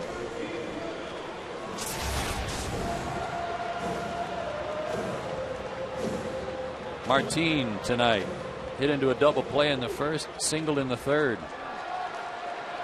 and was thrown out at second. Trying to extend that single into a double, and it looked like to us he might have gotten in there. Takes low.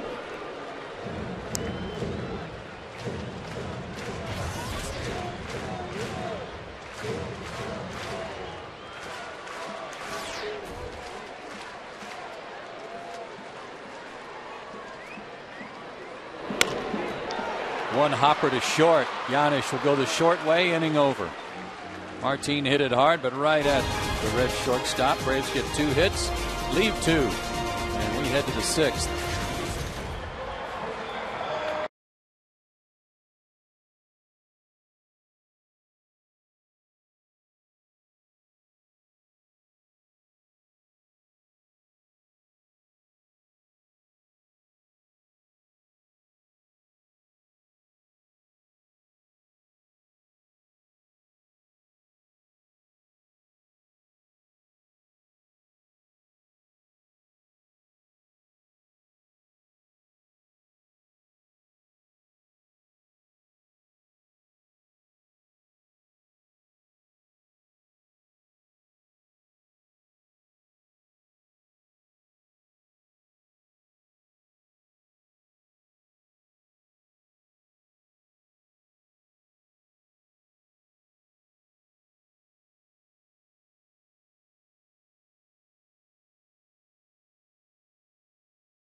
Presented by Blimpie. Braves trailing 3-0 as we go to the top half of the 6th inning. Time for another AT&T call to the bullpen, and this time it's Scott Linebrink who gets some action for the first time in 5 days.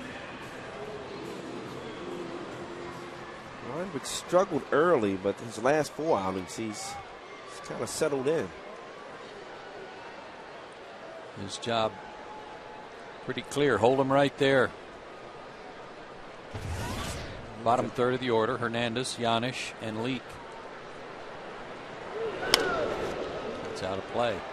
His last 3 in the 3rd innings, he's not giving up a run. Only giving up 1 hit. Well, he throws hard. Nothing wrong with his fastball, that's for certain.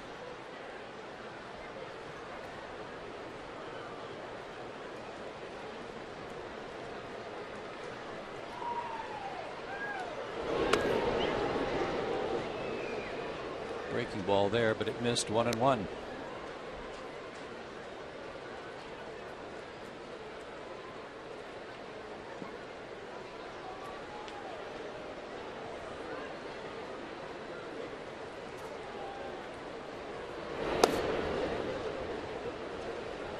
Two balls and a strike.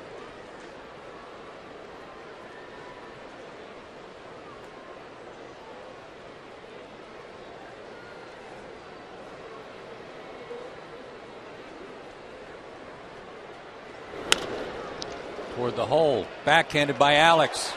No way. Oh, my goodness. No way. First time this year that Freddie hadn't come up with one. It's an excellent play by Alex, and we've seen him make it so many times this year. We haven't seen that all year. Freddie Freeman. Wow. That'll be an E3. Second error of the night on Atlanta. First one was costly as an unearned run scored in the fourth without benefit of a hit.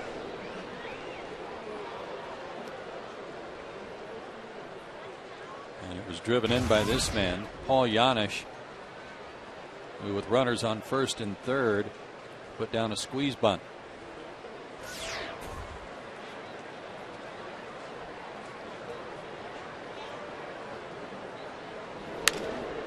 In the air to right, should be easy for Hinske. And it is.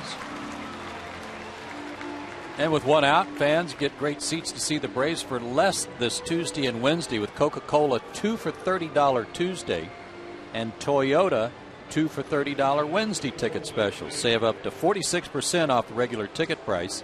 And to order, call 1-800-745-3000 or buy online at Braves.com/ticket specials. Mike Leake has doubled. He has struck out. He is trying to bunt and fouls it off. After watching him hit that double in the third inning, I don't know why you don't let him swing right here. You got a 3-0 lead.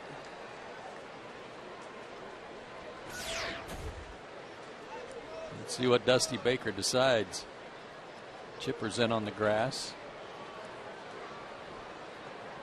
Bunting again, and a hard bunt, a line brink. He'll go to second and throw it away. Didn't get his shoulders squared up to second. Looked like he was ready to throw to first and heard McCann yelling and changed his mind at the last second. Second error of the inning, third of the night for Atlanta. This is not like the Atlanta Braves. Normally play great defense along with great pitching. That ball's not even close. No.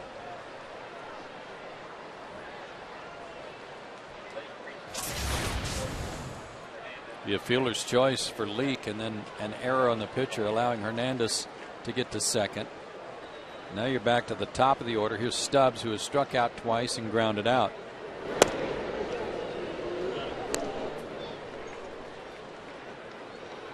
This inning is almost a recipe for a disaster.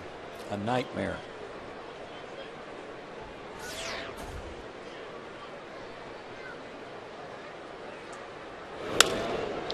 To right field again, and Hinske, almost in his tracks, makes the catch. Hernandez is going to tag and advance to third.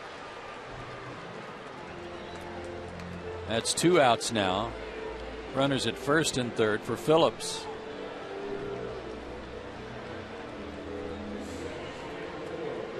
Brandon Singleton scored his last time up. He's 1 for 2 with a walk.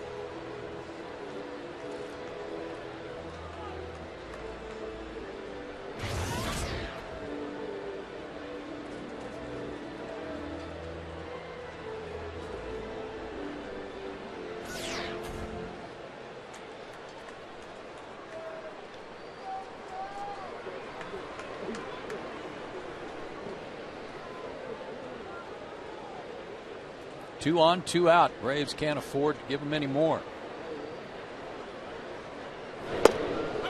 There's a strike.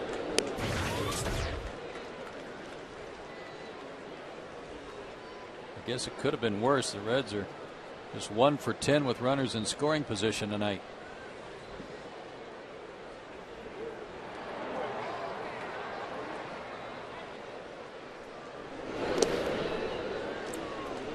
Look at Brandon's career, 2007 and 2009. He drove over 90 runs in. He can drive them in. I think that's probably why Dusty had the luxury of moving him to the cleanup spot when Roland was hurt.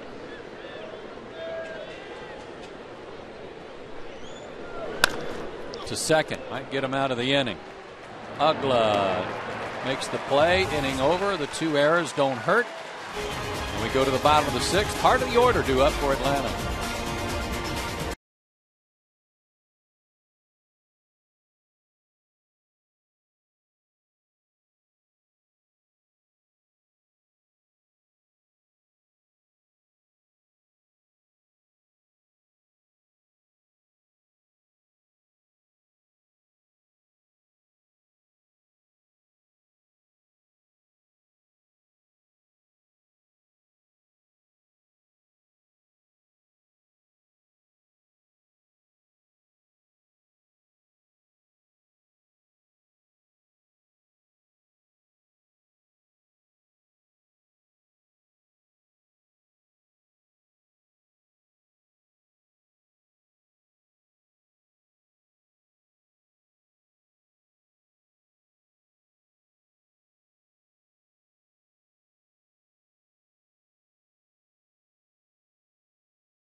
Coors Light 6th inning. Time for the Coors Light freeze can and the cold train. And here's the play on Martin Prado. Back in the 3rd inning. Freeze it. And he's safe all 3 times. Yeah, he was. That was a Coors Light freeze can brought to you by Frost Brewed Coors Light. Chipper leads off the 6th and sends one to left center field. Stubbs on the run. It'll be Lewis, though, who makes the catch. 1 pitch, 1 out. Tell you what, with Lewis, Stubbs, and Bruce out there, You're not going to get a whole lot to drop if you don't hit the ball hard. He can cover a lot of ground.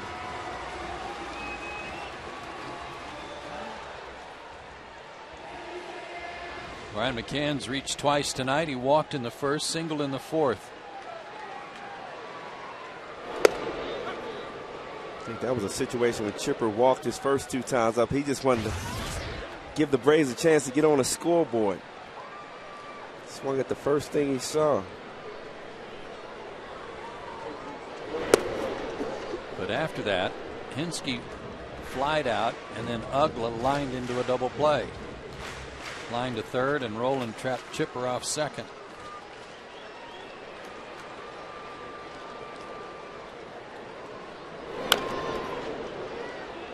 Fouled right into the dirt, and count 1-2.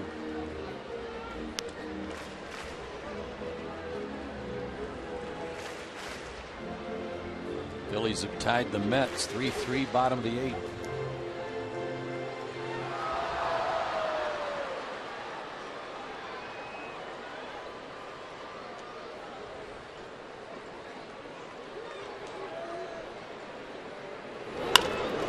Down the right field line, fair ball headed for the corner. Bruce will head over and play it off the wall, and McCann will glide into 2nd with a double, his 2nd hit of the night.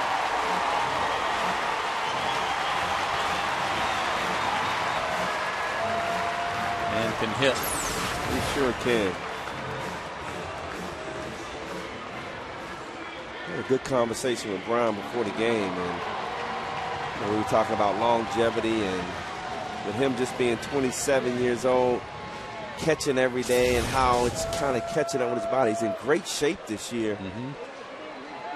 But when you got a guy like Ross backing you up and catching, I think he can afford to take off some more days this year, just to keep him fresh down the stretch. Because we've seen it every year, how in the heat of Atlanta, his body just wears down in late September. Hinske ahead of the count, 2-0.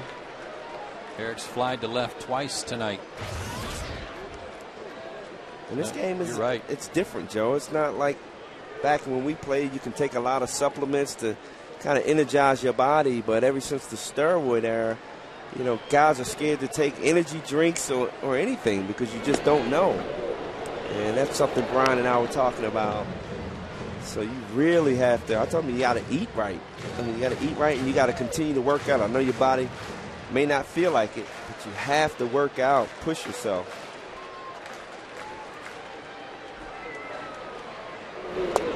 Three and one. And you're not going to see a lot of everyday players anymore playing 162 games. Boy, is that's tough.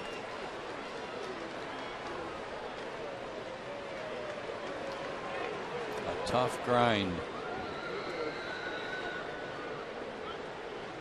3-1 with Ugla on deck. Just think, Joe, when I played football, I used to think baseball players, they were weaklings. Man, after, playing in the NFL, but after my first full season, I had a new respect for baseball players. Foul over to the dugout, 3-2. Not just the physical grind, but the mental grind of baseball. Every night. Every night. And people don't understand, too, Brian, and I know that teams travel first class all the way with charters, nice hotels, all those things. But having just come back from an 8-day road trip, come home, you have a day off, okay, home for 6 days, back on the road for another 11. That's right. It starts really getting to you, the travel part of it. Full count for Hinske. Braves looking to get on the board. And a little pop into shallow left. McCann's coming to third, but he's going to have to stop there. Brian read it correctly, but with Fred Lewis and his quickness to the baseball, there's no way Brian Snitker could afford to try and send him home. It almost looked like Scott Rowland kind of cut Brian McCann off. See how Brian slowed down for a second. I don't know if that's a smart play by Scott Rowland. He kind of planned it that way. Yeah, you're exactly right. He did cause Brian to at least see him and think about it. Well, Dan Uggla, you're due.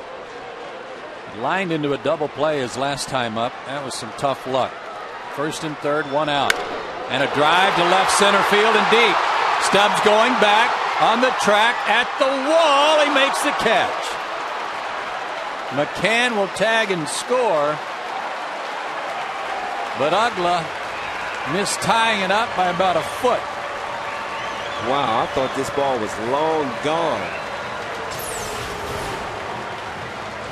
He stayed back on it, and that's usually an Uggla home run swing. Stubbs. Wow.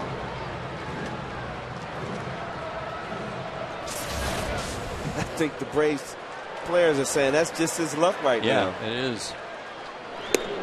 Freddie Freeman struck out his last time up. 0 for 2 tonight.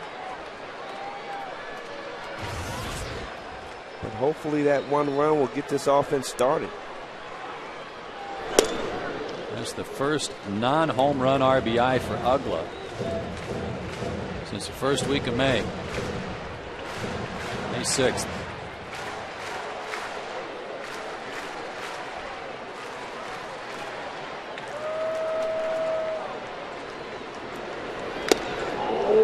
Freddie with a big cut. 2-1.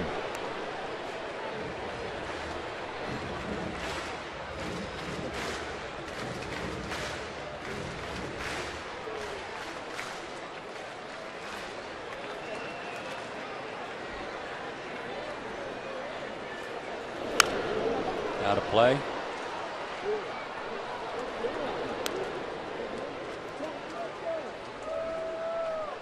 Freddie Freeman still among the leaders in rookies in just about every offensive category. Second in multi-hit games. First in walks.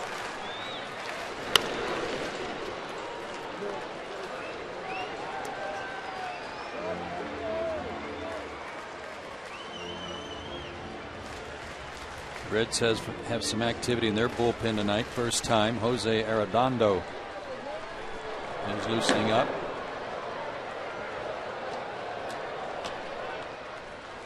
Their bullpen numbers not too bad. It's starting pitching that's been questionable. As Freddie is battling and still alive, still 2-2. Oh, Flaherty warming up in the Braves bullpen.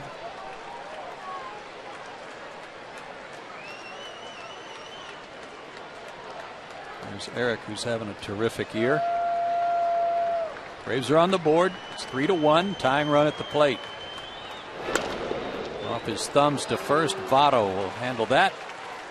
And the inning is over. Braves get a run on 2 hits. But they are on the board. We go to the 7th. They're down 2.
A play.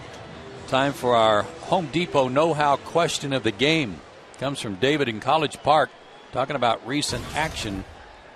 Do you think the slide that Florida Scott Cousins put on Buster Posey was a clean play? Joey Votto leads off the 7th inning. What are your thoughts on that, Brian? I think it was a clean play. I mean, you got a game that's 1-0 at the end of the day. The guys just giving great effort. And if a catcher's going to block the plate, you're going to go in hard. And I think it was a clean play. I asked both of the Braves catchers today, independent of one another, what their thoughts were, and they agreed. It's just an unfortunate situation for the Giants and Buster Posey. I mean, one of the best young players in the league. And wow, that's a guy that you pay to go see. Mm-hmm. They would not have won the World Championship without him, that's for sure. 2-1 the count to Votto. Linebrink back out there and misses high. 3-1. Votto's 0 for 3 tonight. Line to left his last time up. Nice play by Prado to rob him of a hit.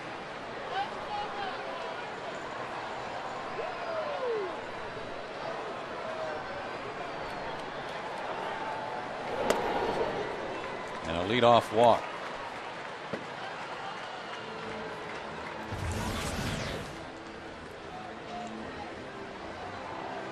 Scott Rowland, the batter. 1 for 2 with a walk.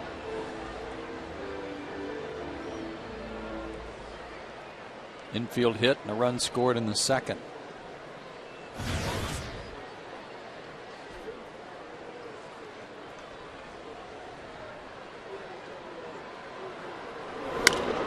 Out of play. And don't forget, fans, in honor of our nation's heroes, the Braves are offering free tickets to all active military personnel all weekend. Saturday, Sunday, and Monday. Just show your military ID at Turner Field ticket windows to receive free upper box ticket, a free upper box ticket, and your family members can buy additional tickets in that same area for half price. It's a pretty good deal, Joe. Great opportunity.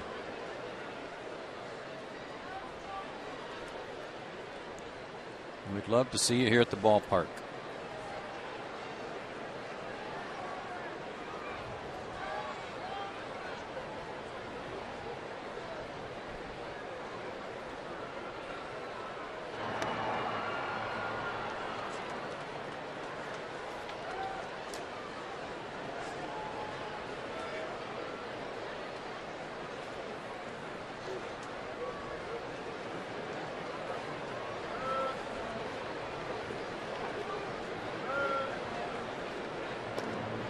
Votto has 4 steals, had 16 last year in his MVP season. Looked like Votto was leaning a little bit. Did. Ready to take off.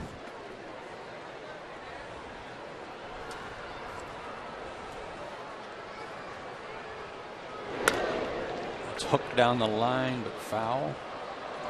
Count 1-2 on Rowland as the Reds bullpen continues to have activity. Logan Ondrusek is now warming up down there, and he might be ready to come in the 7th.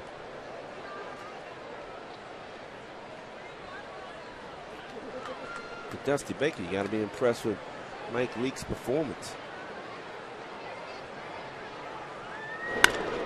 Toward the hole and through, base hit. Scott Rowland has his 2nd hit of the night. Reds are in business again here in the 7th after a leadoff walk. Said it before the game. Scott Rowland, since coming off the disabled list, he's hitting 300. He's starting to heat up. And that's exactly why Brandon Phillips is back at that number 2 spot. They get Rowland hot.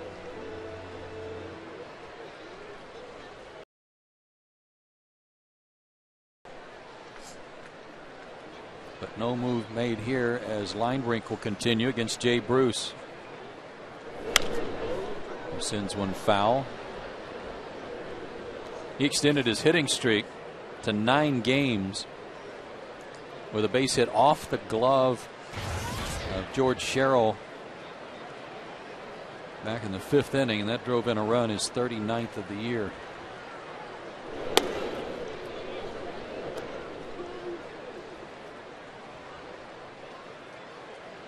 Looked like the Braves might get out of that inning without giving up a run, but a little squibber off the end of the bat.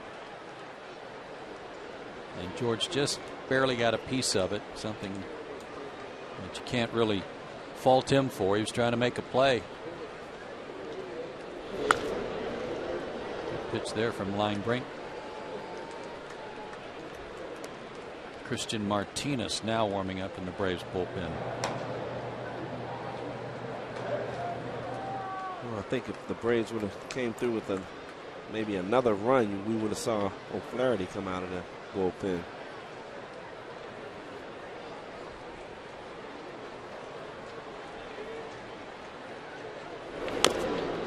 Jay Bruce stays alive.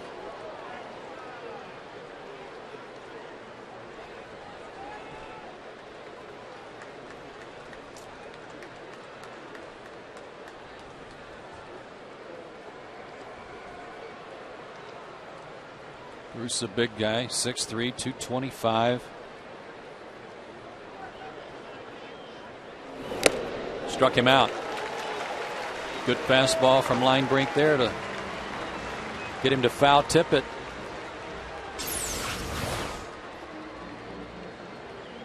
High cheese. After getting Jay Bruce to look down in the zone, he came back with that high fastball.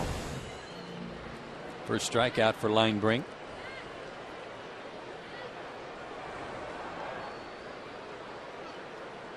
Fred Lewis has had a good night.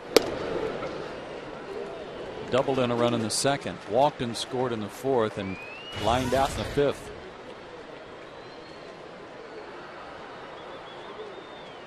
A 92-mile-an-hour fastball right down the middle by line brink.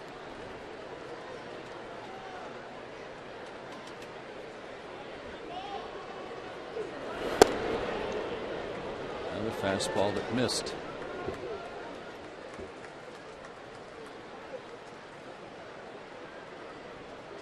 Phillies have 3 in the ninth, still batting, leading the Mets 6-3.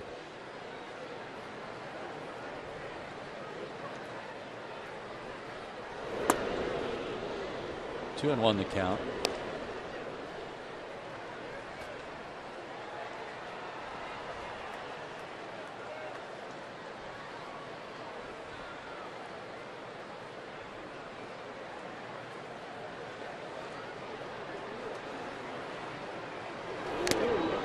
Change up beauty. Braves made a deal yesterday in the off day. They traded veteran Rodrigo Lopez off their Gwinnett roster to the Cubs for promising left-handed pitcher named Ryan Buchter. Rodrigo Lopez he was unbelievable down in Gwinnett. I knew it was just a matter of time. The Braves had to do something with him. He was undefeated. ERA. You see it right there, 2.59. He was activated by the Cubs today. He'll be put to work with their big league club immediately. Buchter was sent to Lynchburg for the Braves as Lewis stays alive.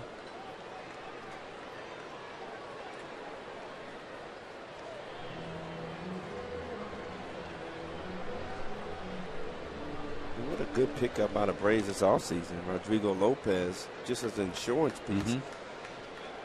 In Arizona, he pitched over 200 innings last year for Arizona. Unfortunately, their offense wasn't that good when he pitched. I know he pitched a good game against the Braves out there last year. Runners going, and the pitch bounced up the middle. Alex looked to second. No play there with the runner going. Only plays at first, 2 down. Dusty Baker, sending his runners, avoided a double play. Smart play. 3-1 lead. Stay aggressive. Dusty always enjoys coming back to the city where he began his major league career.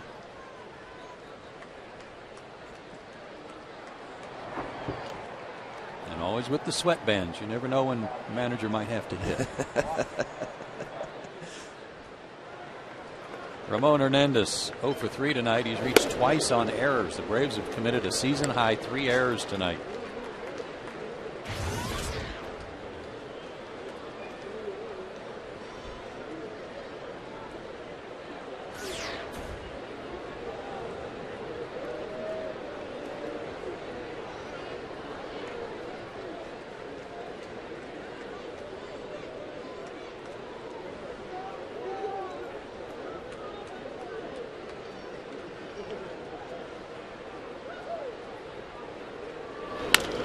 ball to short.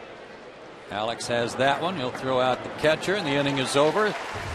The Reds leave a couple more men on base and allow the Braves a chance to keep breathing here.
By SunTrust, by AT&T Uverse, by McDonald's, and by Toyota.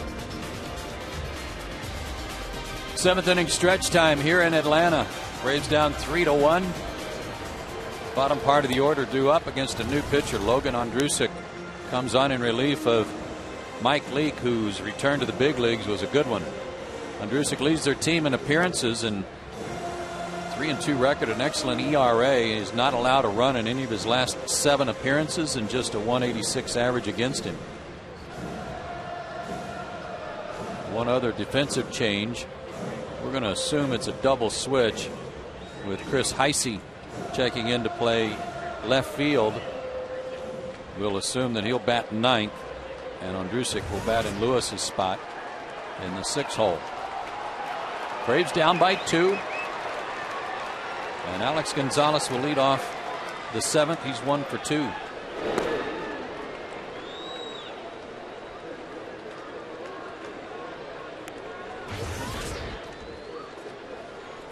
Leake went 6 innings, 7 hits, 1 run. He walked 3, struck out 2.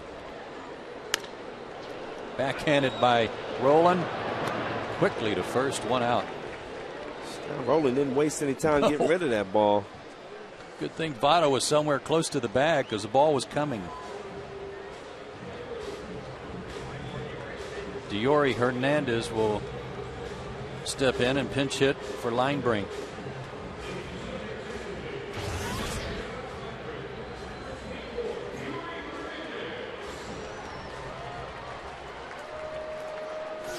Diori had a big pinch hit single for the Braves in Arizona. Looked like it might be a game winner, but wasn't to be, as the Braves gave up 2 in the bottom half of the, I believe it was the 13th inning. Ondrusek kind of stumbled off the mound there. Great big guy. He's 6'8", 230.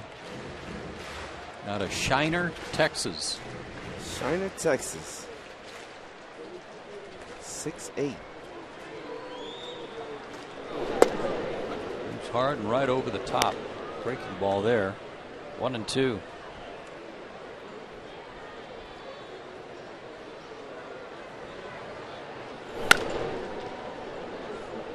Diori stays alive. Scott Proctor warming up in the Braves bullpen. Looks like we'll see him in the 8th. Andrusic last year for Dusty Baker, 60 appearances. He was 5-0 with a 3.68 ERA. And back through the middle for Deory Hernandez. Pinch hit single with one out. And the top of the order, and Jordan Schaefer, who's 2 for 3 today. Good to see Deory come through with that hit. I mean, he's a good kid. One of those kids in an unfortunate situation. You would love to see him get some more bats down in AAA, but you got to call him up here, be ready to play, back up. I'd like to see him get some more bats so he can kind of get in the rhythm. He's a good player. You got to give him credit because he's come off the bat swinging every time when Freddie Gonzalez has asked him. He's 1 for 3 now as a pinch hitter. Excuse me. 2 for 6 now as a pinch hitter. Popped up. Rolling. Has room. 2 down.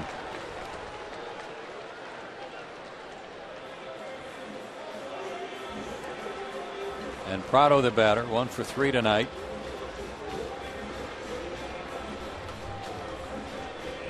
Hit into a double play in the first, single in the third, and hit the ball sharply, but into a forced play out to end the 5th inning. Joe, that's a play there with Jordan Schaefer up. He already has 2 hits on his belt. You got Deory on first. If he can get that bunt down past the pitcher, it's an easy base hit. You get Deory to second base, keep the inning alive. Good thought.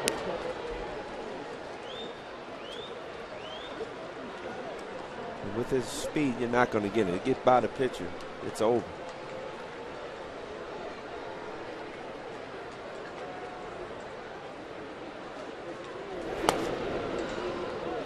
Team takes low to even the count.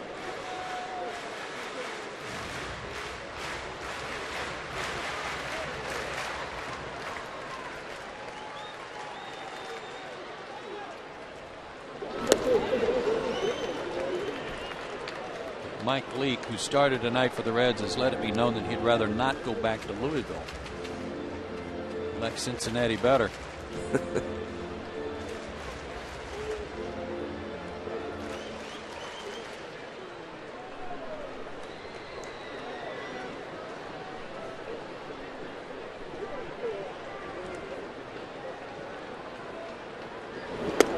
Big breaking ball. 2-2.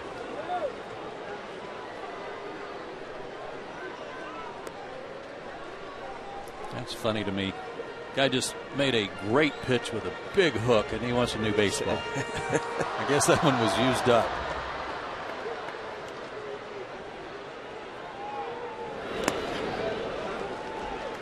Full count. That'll give Hernandez a chance to go with the pitch.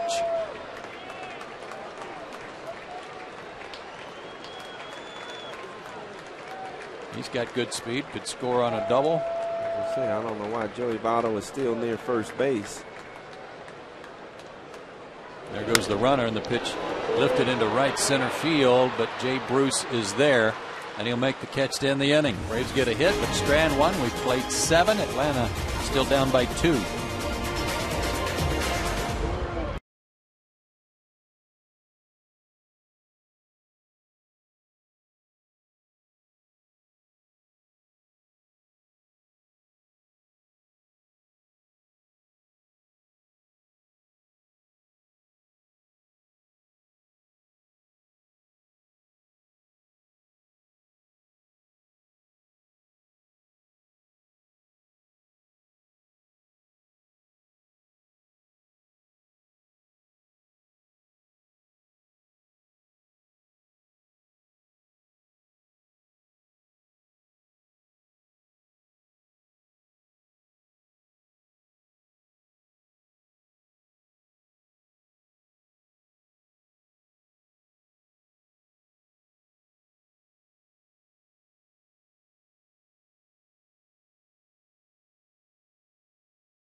Is a proud sponsor of the Atlanta Braves.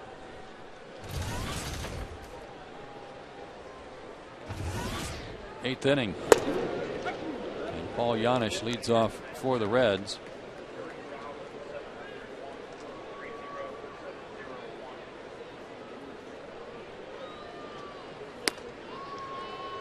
Janisch has played a part tonight in the Reds' 3-1 lead. And squeeze bunt for his 14th RBI of the year.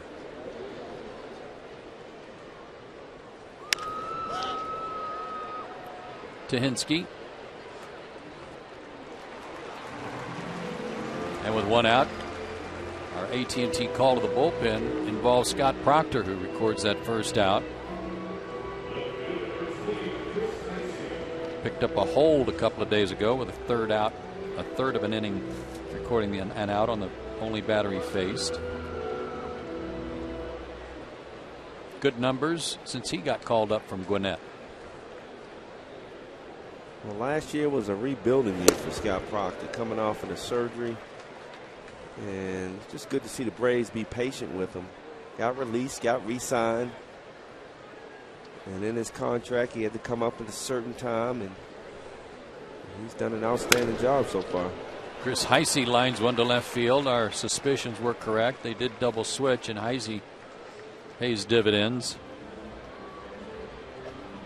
He's now hit in 8 straight, and a lot of that is as a pinch hitter. He's 11 for his last 33 now, with a couple of homers. And the top pinch hitter in the major leagues, although that was not a pinch hit appearance, but 6 for 15 with 6 RBIs as a pinch hitter. He's trying to make a statement and get in that lineup, I'll say. Drew Stubbs 0 for 4 with a couple of strikeouts. Runner goes. McCann can't get the ball out of his glove, and Heisey swipes second.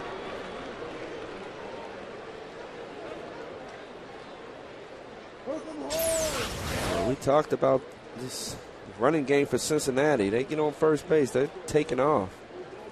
That's another good jump. Unfortunately, Brian McCann couldn't get it out of his glove. First swipe of the year for Heisey. Dusty's trying to figure out a way to get an insurance run here late. Reds lead it 3-1.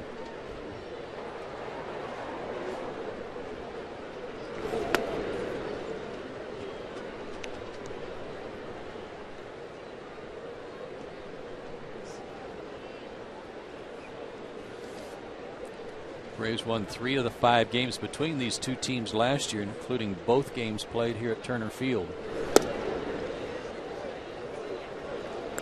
including that dramatic grand slam by Brooks Conrad on the 20th of May last year. Talk about the running game of Cincinnati. Stubbs third in the National League with 15 stolen bases. Slicing down the line and into the front row, and then drop there where Hinsky will retrieve. Made that young man's night.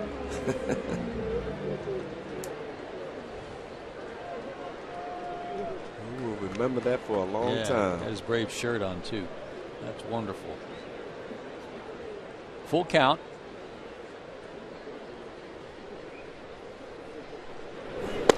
And got him with a curveball. Stubbs fans for the 3rd time tonight got locked up on a 3-2 curve. This is a good pitch by Proctor. Stubbs had to be looking for a fastball. Just buckled. Yep. Roger McDowell out of the dugout. He'll talk to Proctor about Brandon Phillips.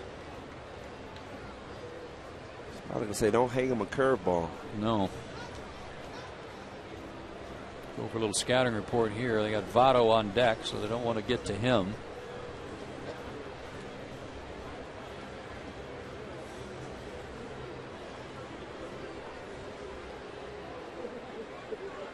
Eric O'Flaherty is loosening up in the Atlanta pen. Reds 1 for 15 with runners in scoring position tonight. There's Eric. That's why it's just 3-1.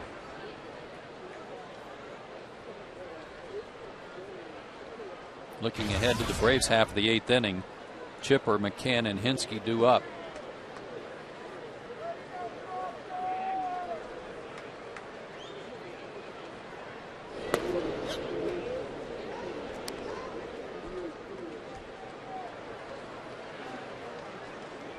Brandon's just such a patient hitter. He has that zone. Even if he goes out of that zone, he's going to put the ball in play somehow, some way.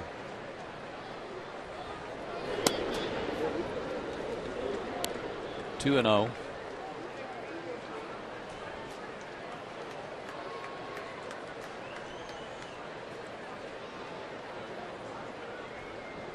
Lefty and a righty going in the Reds bullpen.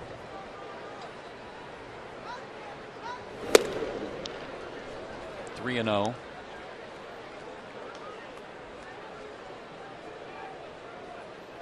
It's almost like one of those where they're not going to give Brandon anything to hit, because if they do a legitimate free pass, they might rile Votto up. But they do walk him, and Votto will hit with 2 on and 2 out. And here comes Freddie, and he'll bring O'Flaherty in to face him. You know what I mean? If they walk him intentionally, then Votto gets his dander up over there a little bit. Right, because I couldn't stand it when they walk somebody intentionally while I'm sitting on there on deck.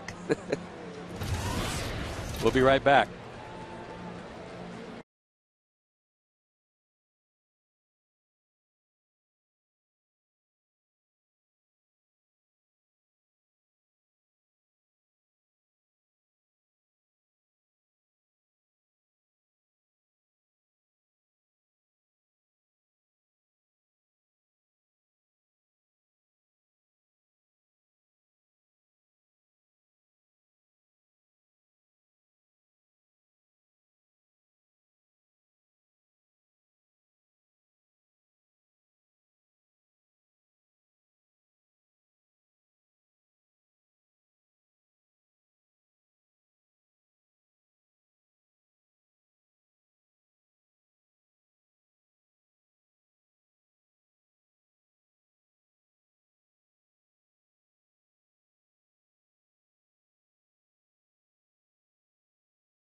Brian McCann has driven or scored the only run of the night for Atlanta on a sacrifice fly by Dan Ugla.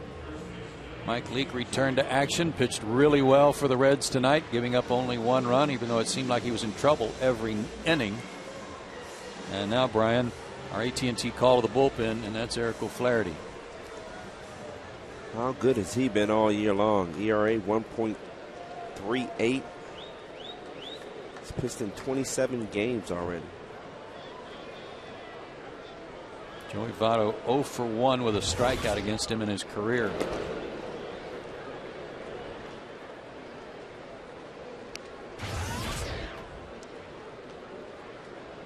Braves only trail by 2, but can't afford to give up any more.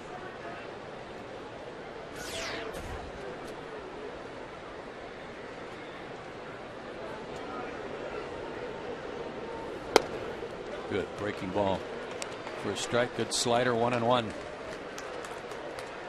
Joey Votto's hitting .324. I'm a little surprised at that 6 home runs. I expect so much more out of him as far as that power number, at least in the past.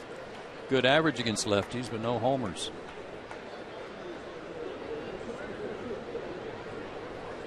Another slider. Pulled foul over to the Braves dugout.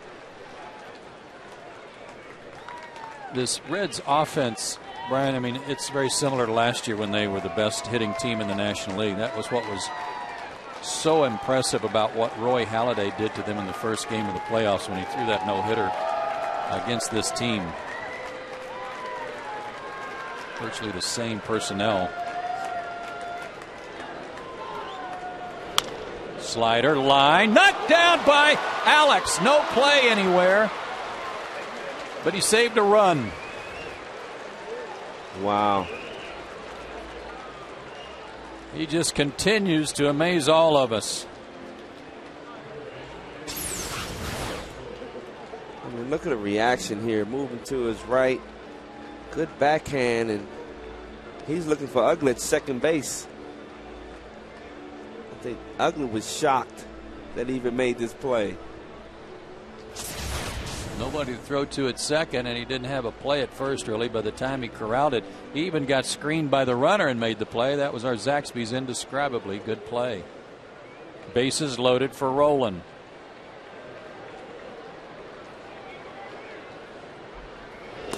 He's 2 for 3 with a walk. And he has scored one of their 3 runs.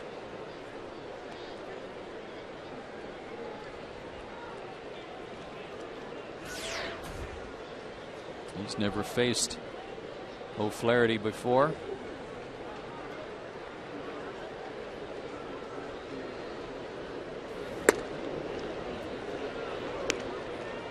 Two and 0 the count. No place to put him. Wow, I don't know where that pitch was. I mean, that looked like they painted the corner. And it was knee high.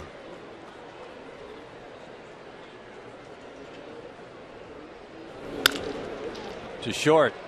Gonzalez this time has a target at second, and the inning is over. And once again, the Reds are foiled, and they leave 3 more men on base. That's 13 left on for the Reds tonight.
Reds lead at 3-1. Hits are even. The errors have accounted for one of the runs tonight for Cincinnati. And Bill Bray will come on and work for Cincinnati. And Brian, he's been good all year. He's been great. 18 innings pitched, 22 strikeouts. So he's a strikeout pitcher. You see that last line there. Opponent's average 145. They'll face Chipper, McCann, and Hensky. Chipper jumps around bat right-handed. The 3 runs that Bray has allowed all year long were allowed by the relief pitcher who came in after him.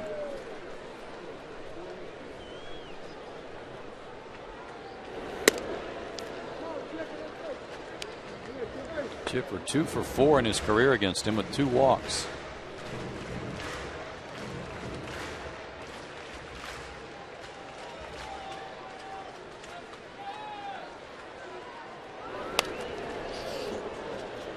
That was a funny swing, and Chipper's looking at his hand like his hand slipped. I don't know whether he got too much pine tar on the glove, and that glove sticks to the bat. Like his finger, his pinky got stuck on the bat. Exactly right.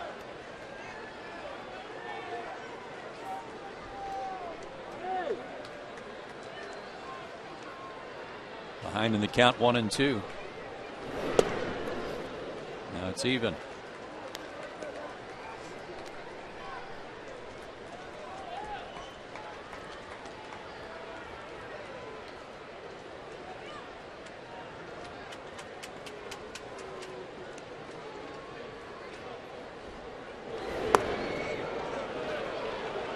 Did not go. Full count.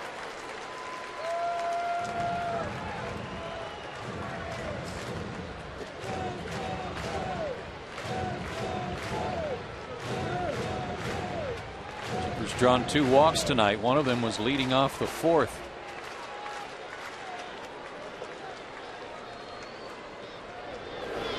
And he draws another one. Good start to the Atlanta 8. 3 walks drawn by Chipper tonight. And Brian McCann, the batter, he's been on base 3 times. Walked in the 1st, singled in the 4th, doubled and scored in the 6th.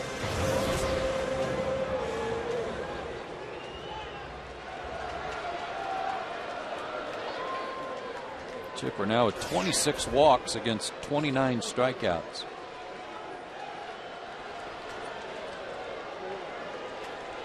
Well, McCann having a good night, 2 for 2 with the walk. Totally fooled on that pitch. Yeah, he was. He had made his mind up that he was going to get a fastball and didn't, and just kept swinging. But he's had a couple of hits against Bray, 2 for 7 with a walk.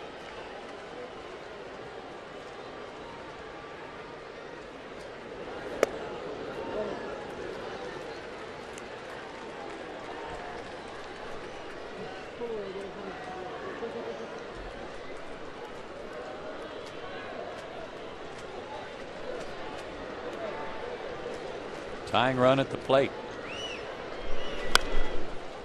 Out of play. Talked to some of the Braves walking wounded tonight in the clubhouse, and some good news to report. Tim Hudson feels great. His back is much better. He'll be able to make his next turn. Saw Peter Moylan in the clubhouse. He said he feels amazing following his back surgery. There's Peter back already.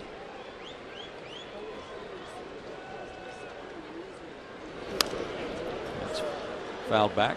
McCann's still alive. Brandon Beachy spent the time down in extended spring training down in Orlando while the Braves are on the last road trip, and he said he's coming around. He's begun playing catch after that strained oblique. He's played catch 4 days in a row.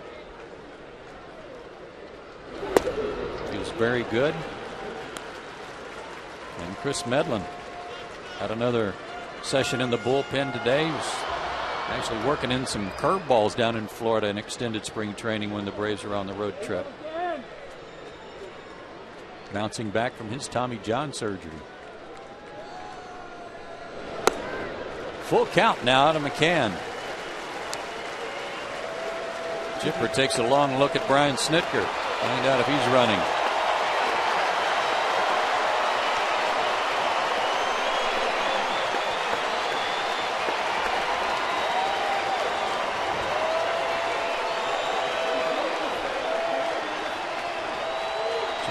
Going, and the pitch popped up. Playable for Rowland, I believe, over near the dugout. Oh, he had room, and had more room than he thought. And it goes off his glove, and McCann's still alive. That's a huge break. But that's also, Brian, part of what that shift does to you. It takes you way away from being able to make a play like this. And you expect Scott Rowland to make this play, but when you're playing shortstop, that's a long run. Yeah. Another 3-2. Another one fouled back.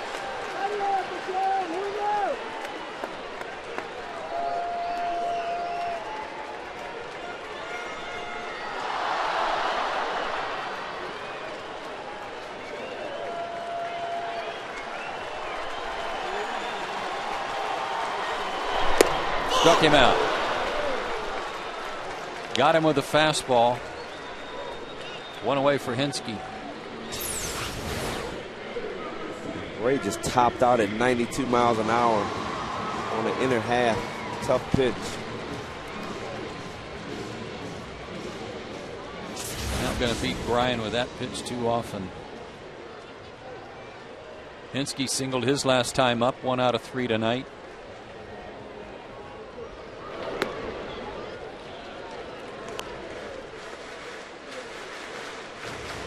He can hit the fastball, we know that.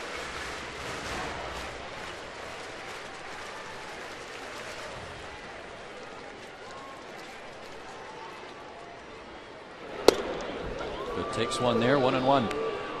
One person I didn't see today is Jason Hayward. I didn't Did you either. get a chance to see him at all? I did not.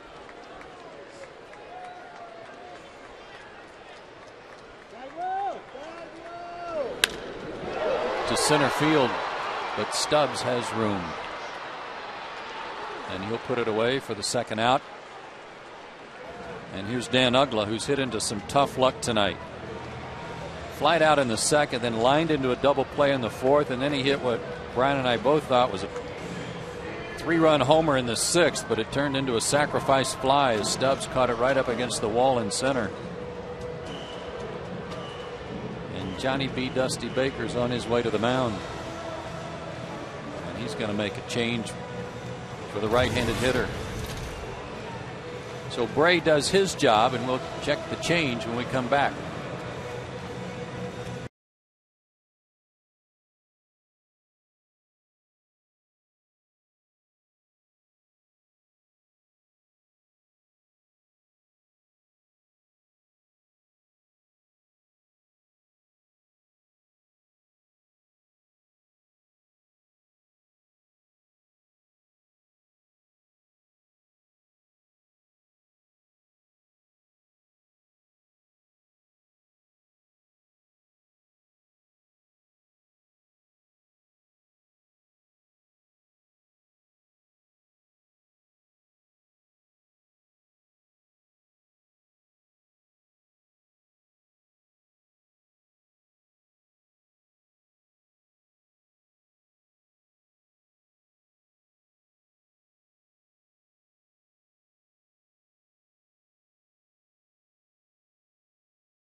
In the eighth, down by 2, and hard-throwing Nick Massett comes on for his 26th appearance. 3.95 ERA. Checking Dan Uggla's numbers against him, he's 1 for 5 with a walk and 3 strikeouts. The guy was out there a lot last year. He was a career high in appearances, 82, ranked 3rd in the National League. Also established career highs in innings pitched, 76.2. He was used an awful lot last year by Dusty Baker. How tall is he? 6'4", 238. There's no more small pitchers. No. No, there's not.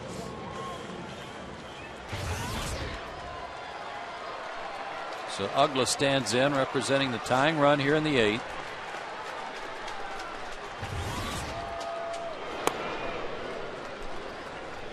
Blowing away ball 1. 94 on that fastball from Massett.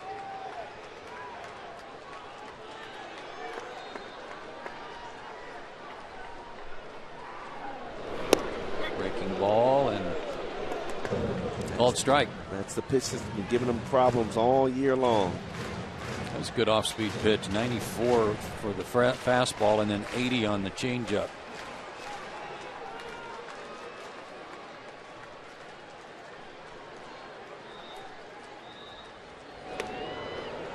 No, he didn't.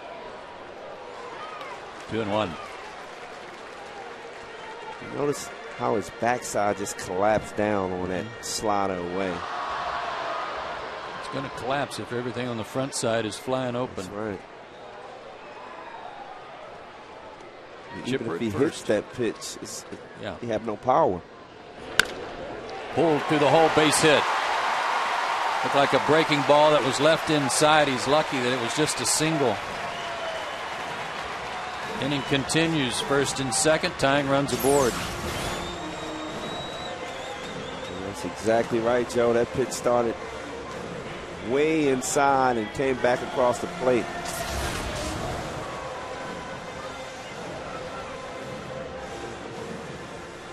So Freddie Freeman bats. He is flied out, struck out, and grounded out.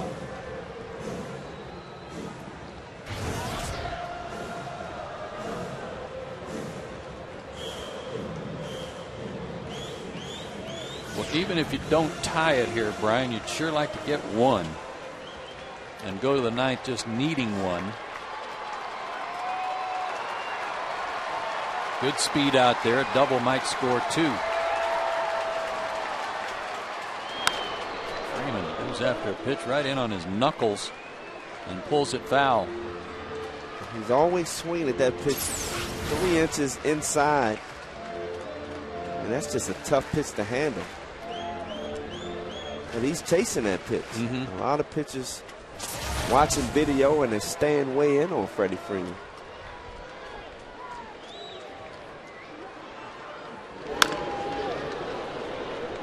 Went after a pitch out away from him and pulled it foul 0-2. And now Massett doesn't have to throw him a strike. And I don't know whether he's just inside conscious, but that pitch away, he's just wailing away at. I mean, we saw him do that on some pitches away in Pittsburgh a couple of days ago. Brian, he was really hitting the ball hard to left center and center. Chased it. Did he go? No. C.B. Buckner says he didn't go, and the Reds dugout gets stirred up by that. Well, Dusty, he is upset. Let's see this. And that is baby. strike 3. Yeah. One on the house for Mr. Freeman. Well, normally a pitcher has to pay the price, and see what happens here.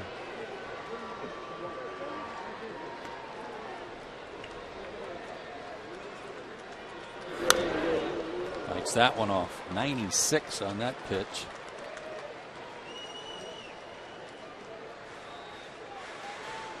Freddie trying real hard to get that front foot down so he doesn't have too much of a stride to let his hands work, but they just keep pounding him inside. And I agree with you, Brian. They're not strikes, especially that first one early in the count. Master's probably going to go in the dirt here again. There it is. Didn't offer that time. 2-2. I would almost go right back at that same pitch. 2-2 count.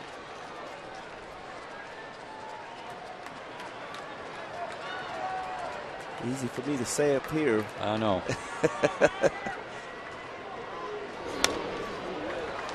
Fouled off a good fastball again. Freddie's seeing some extra pitches here thanks to that check swing. Well, that was the pitch to hit, though. That ball was right down the middle. Yeah, he might get locked in on it.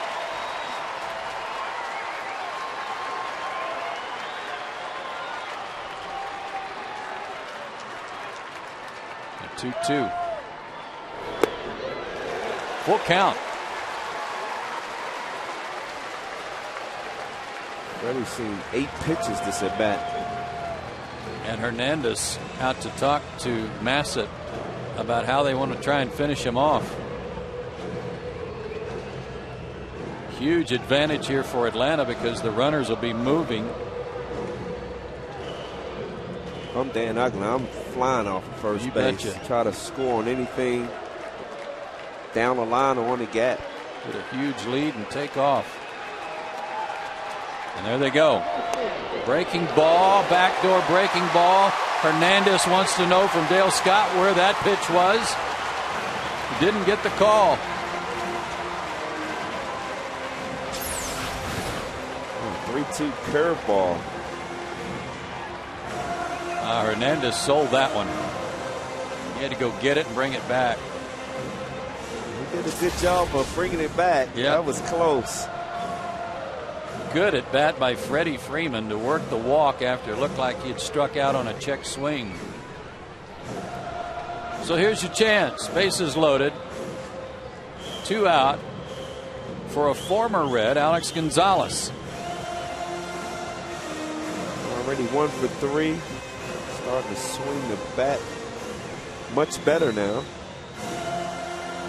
2007 with the Reds. He hit 272, 16 homers, drove in 55, and then he was hurt all of 08 with a knee injury.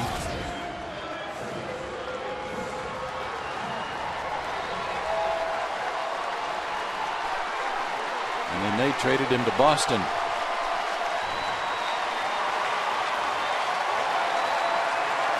Tying and go-ahead runs on.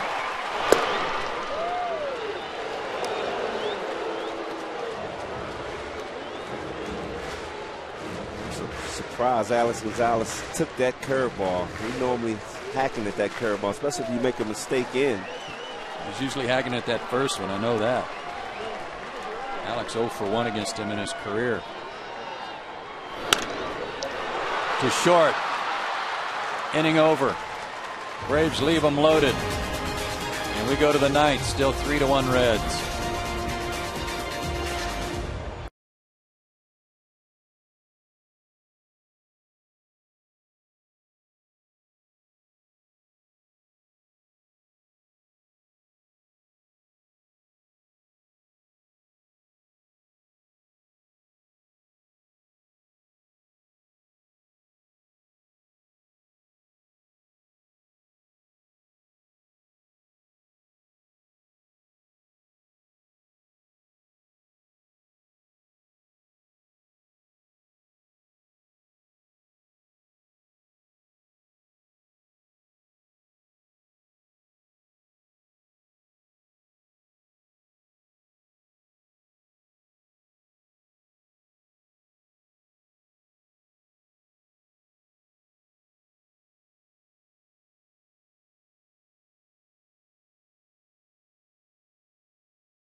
Cold hard blast that came early tonight in the second inning. Freddie Lewis. Got a good pitch up in the zone. And he just drove it in the gap, and Scott rolling. How about him? 34 years old, still getting it done. Easy score for him. That was the first run of the game. It's 3-1 in favor of the Reds, and Craig Kimbrell on to work the ninth. Braves are down by 2.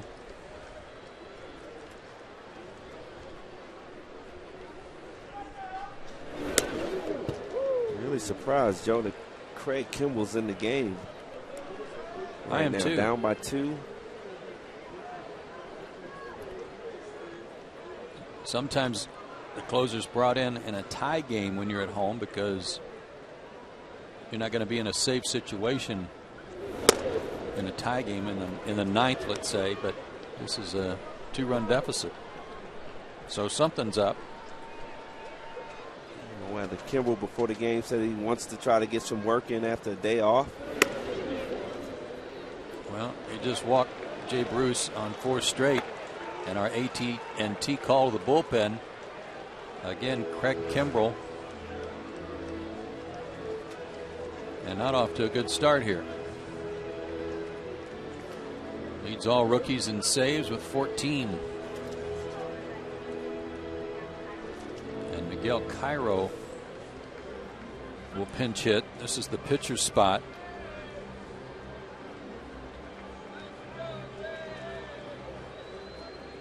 Veteran utility player.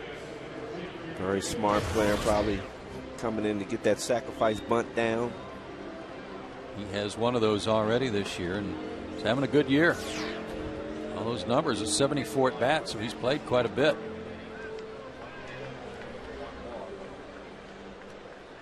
Well, he knows how to handle a bat, so. The Dusty Baker over there trying to get that one more insurance run.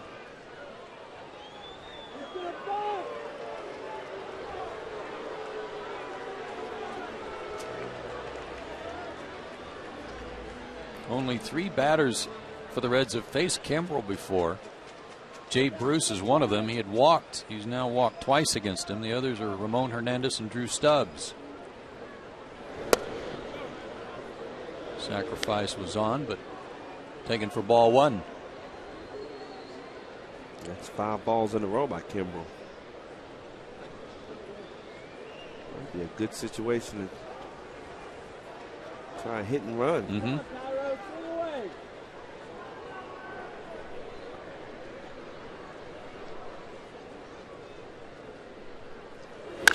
And he did rip, give him a free pass here on the swing. It wasn't a hit and run, but he ripped it foul. Knew he'd get a fastball. Turned it around.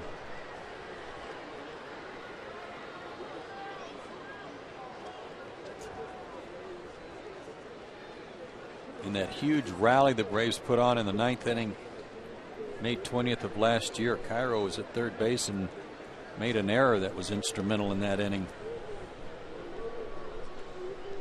Francisco Cordero up in the Reds bullpen. Their closer. He's got 9 saves.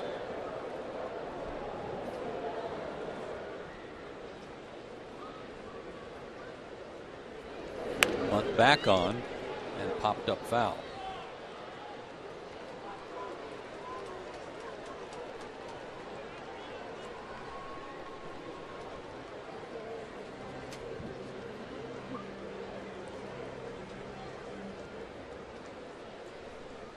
That's Mark Berry, the third base coach. Billy Hatcher's the coach at first for Cincinnati.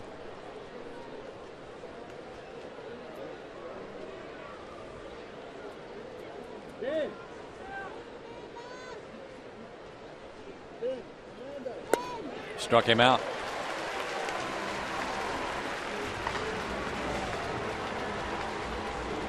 First good pitch away. Good slide off the plate. Throw that hard. I mean, that's unhittable. It's hard to pick up, isn't it? Hard to recognize. Has such a deceiving motion. He throws that fastball so hard. It looks the same coming out of his hand. 97 on that fastball right by Hernandez, who's 0 for 4 tonight, but he's reached twice on errors.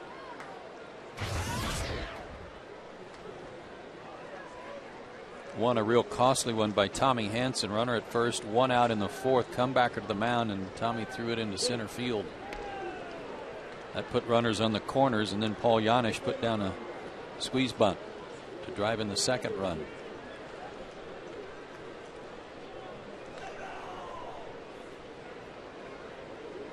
So Freddie Freeman over there on first base. And Kimbrel throws over. You better be alert. To right field and deep. Henske going back at the wall. Gone. Opposite field home run for Ramon Hernandez. And Henske hit the wall pretty hard. And you can see those flags blowing out the right field, and Ramon just got that ball up in the wind. And it just took off. First home run of the year allowed by Craig Kimbrel. It's our Toyota play of the game. And Kimbrel just, that was about a 97-mile-an-hour fastball, and Ramon just put the bat on the ball, and they see Henske. And that ball just kept carrying and carrying it. That's a huge blow. 5-1, Reds on top.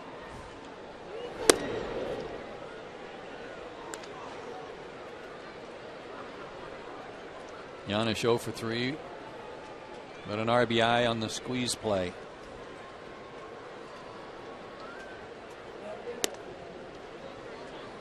Well, Joe, this is pretty typical when you bring in a closer. What happens a lot, doesn't it? It happens a lot. Unbelievable.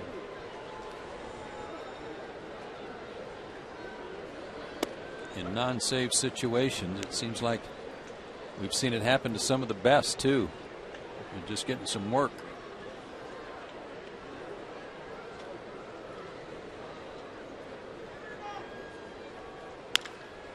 To center field, and Schaefer got a good jump. 2 down. That home run by Hernandez reminds me of a walk-off homer he had opening day in Cincinnati this year, I believe, where he went into the right field corner. I remember that, yes. Good opposite field power. That was against Milwaukee.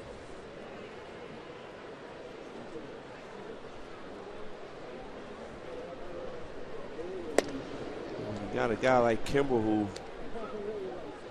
throws with the velocity that he has. He generates the power for you. All you got to do is put the bat on the ball, as Ramon did.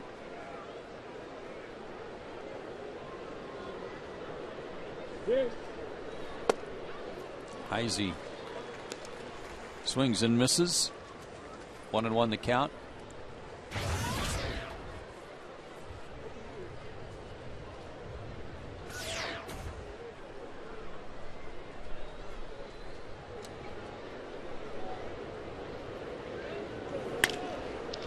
Bites that one off. That might drop, and it will. Heisey's 2 for 2 since coming into the game. He continues his good work. And here's Drew Stubbs, who I'm not sure if he was all that excited about getting another at bat or not. He's 0 for 5 with 3 strikeouts. And you got to face Kimbrel, which hasn't been all bad for Cincinnati hitters right now. Yeah, they're getting some swings on him.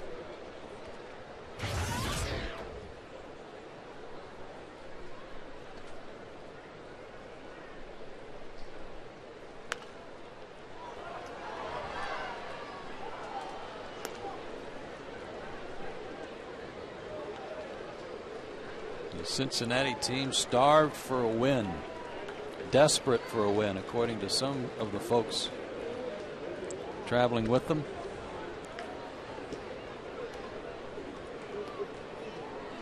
Lost 8 of their last 9.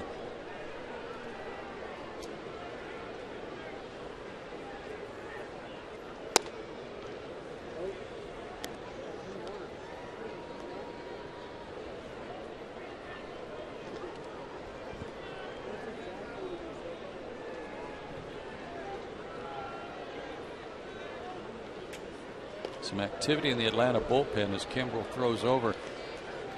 one of the things, I mean, it's one thing to get some work. That's Christian Martinez again. And it's another to get too much work and throw too many pitches in case you need Kimbrel tomorrow night. That's pitch number 20.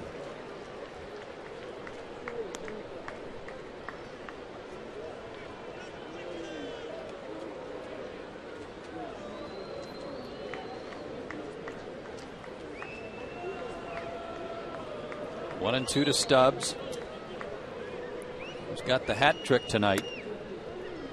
Not to get the golden sombrero right here. Had that a couple times in my career. Not a good feeling. Runner goes. Golden sombrero time for Stubbs. But a 2-run homer by Ramon Hernandez gives the Reds a little cushion going to the bottom of the ninth.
Braves, they're down 4 now. And the new pitcher for the Reds will be Francisco Cordero. It's no longer a save situation. Cordero 3-1 with a 1.93 ERA and 9 saves. Suffered a blown save a couple of days ago after it looked like the Reds were going to win in extra innings against the Phillies. They got a home run from Jay Bruce in the 10th, but he promptly came in the first pitch to Ryan Howard. Howard hit one about 500 feet to straightaway center in Philadelphia to tie the game, and then they played 19 innings before the Phillies won. And a matchup with somebody he certainly remembers, and that's Brooks Conrad, who will pinch hit to lead off the ninth. Francisco Cordero, my former teammate back in 2004 with Texas Rangers. Was he? He had 49 saves that year.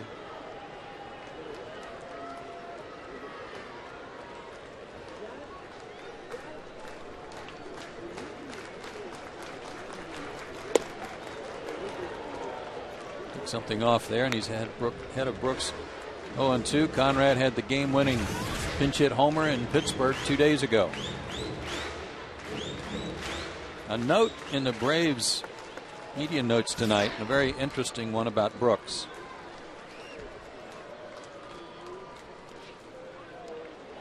According to the Elias Sports Bureau, his 9th inning home run equals the total number of 9th inning or later game-winning homers that J.D. Drew and Derek Jeter have combined. Drew's got 241 career homers, Jeter 236, but combined they only have 3 home runs from the 9th inning on. Wow. like Brooks. Interesting stat. But not tonight.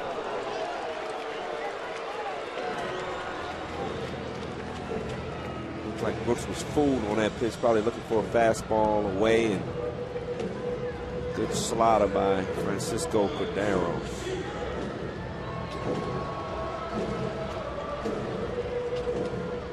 Jordan Schaefer, 2 for 4 tonight.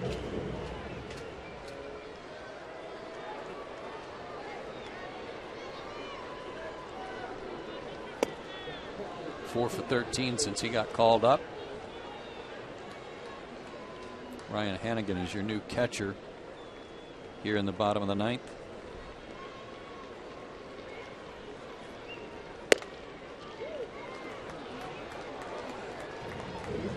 Close pitch there, out of half of the plate.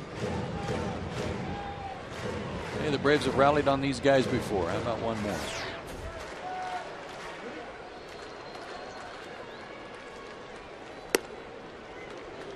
Three and 0 to Schaefer.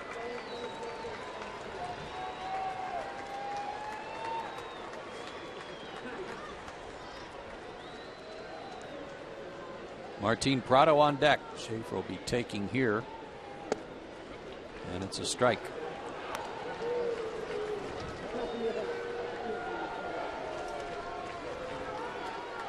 Washington beat the Padres tonight 2-1 in Washington. Ball 4 to Jordan.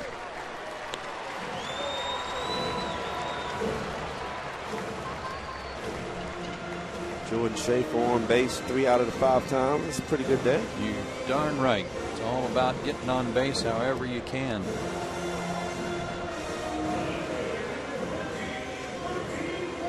Martin tonight has a hit in 4 trips.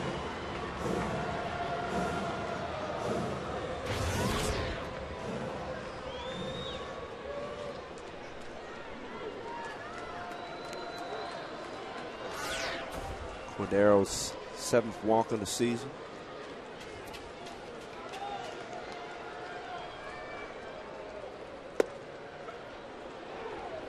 Prado's only faced him once. Well, actually twice. He's 0 for 1 with a walk.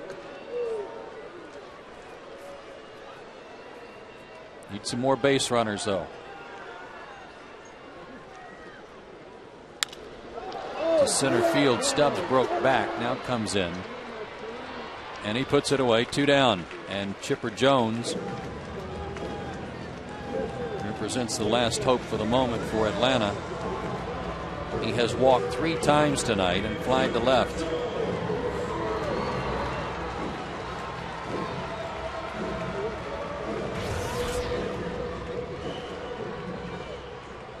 He's 1 for 2 in his career against Cordero with a couple of walks.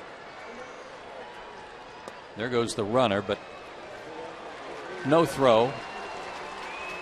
And defensive indifference called. No stolen base. You have to change that rule, Joe. You think? Oh, yeah. Why not? Give him a stolen base there, even though it was uncontested. Still got to run from first to second. Yeah.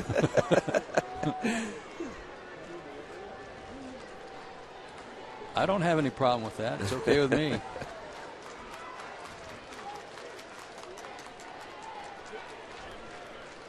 Chipper calls time. Person with the most hits off Cordero in his career is on the team is Hinsky. He's 3 for 9. He's 2 batters away. Chipper sends one to right center and pretty deep. Stubbs going back, still going on the track. He's got it, and the game is over. Chipper put a charge in it, but not enough. And the Braves fall to the Reds in Game 1 of this Memorial Day weekend series, 5-1. We'll be back to wrap it up right after this.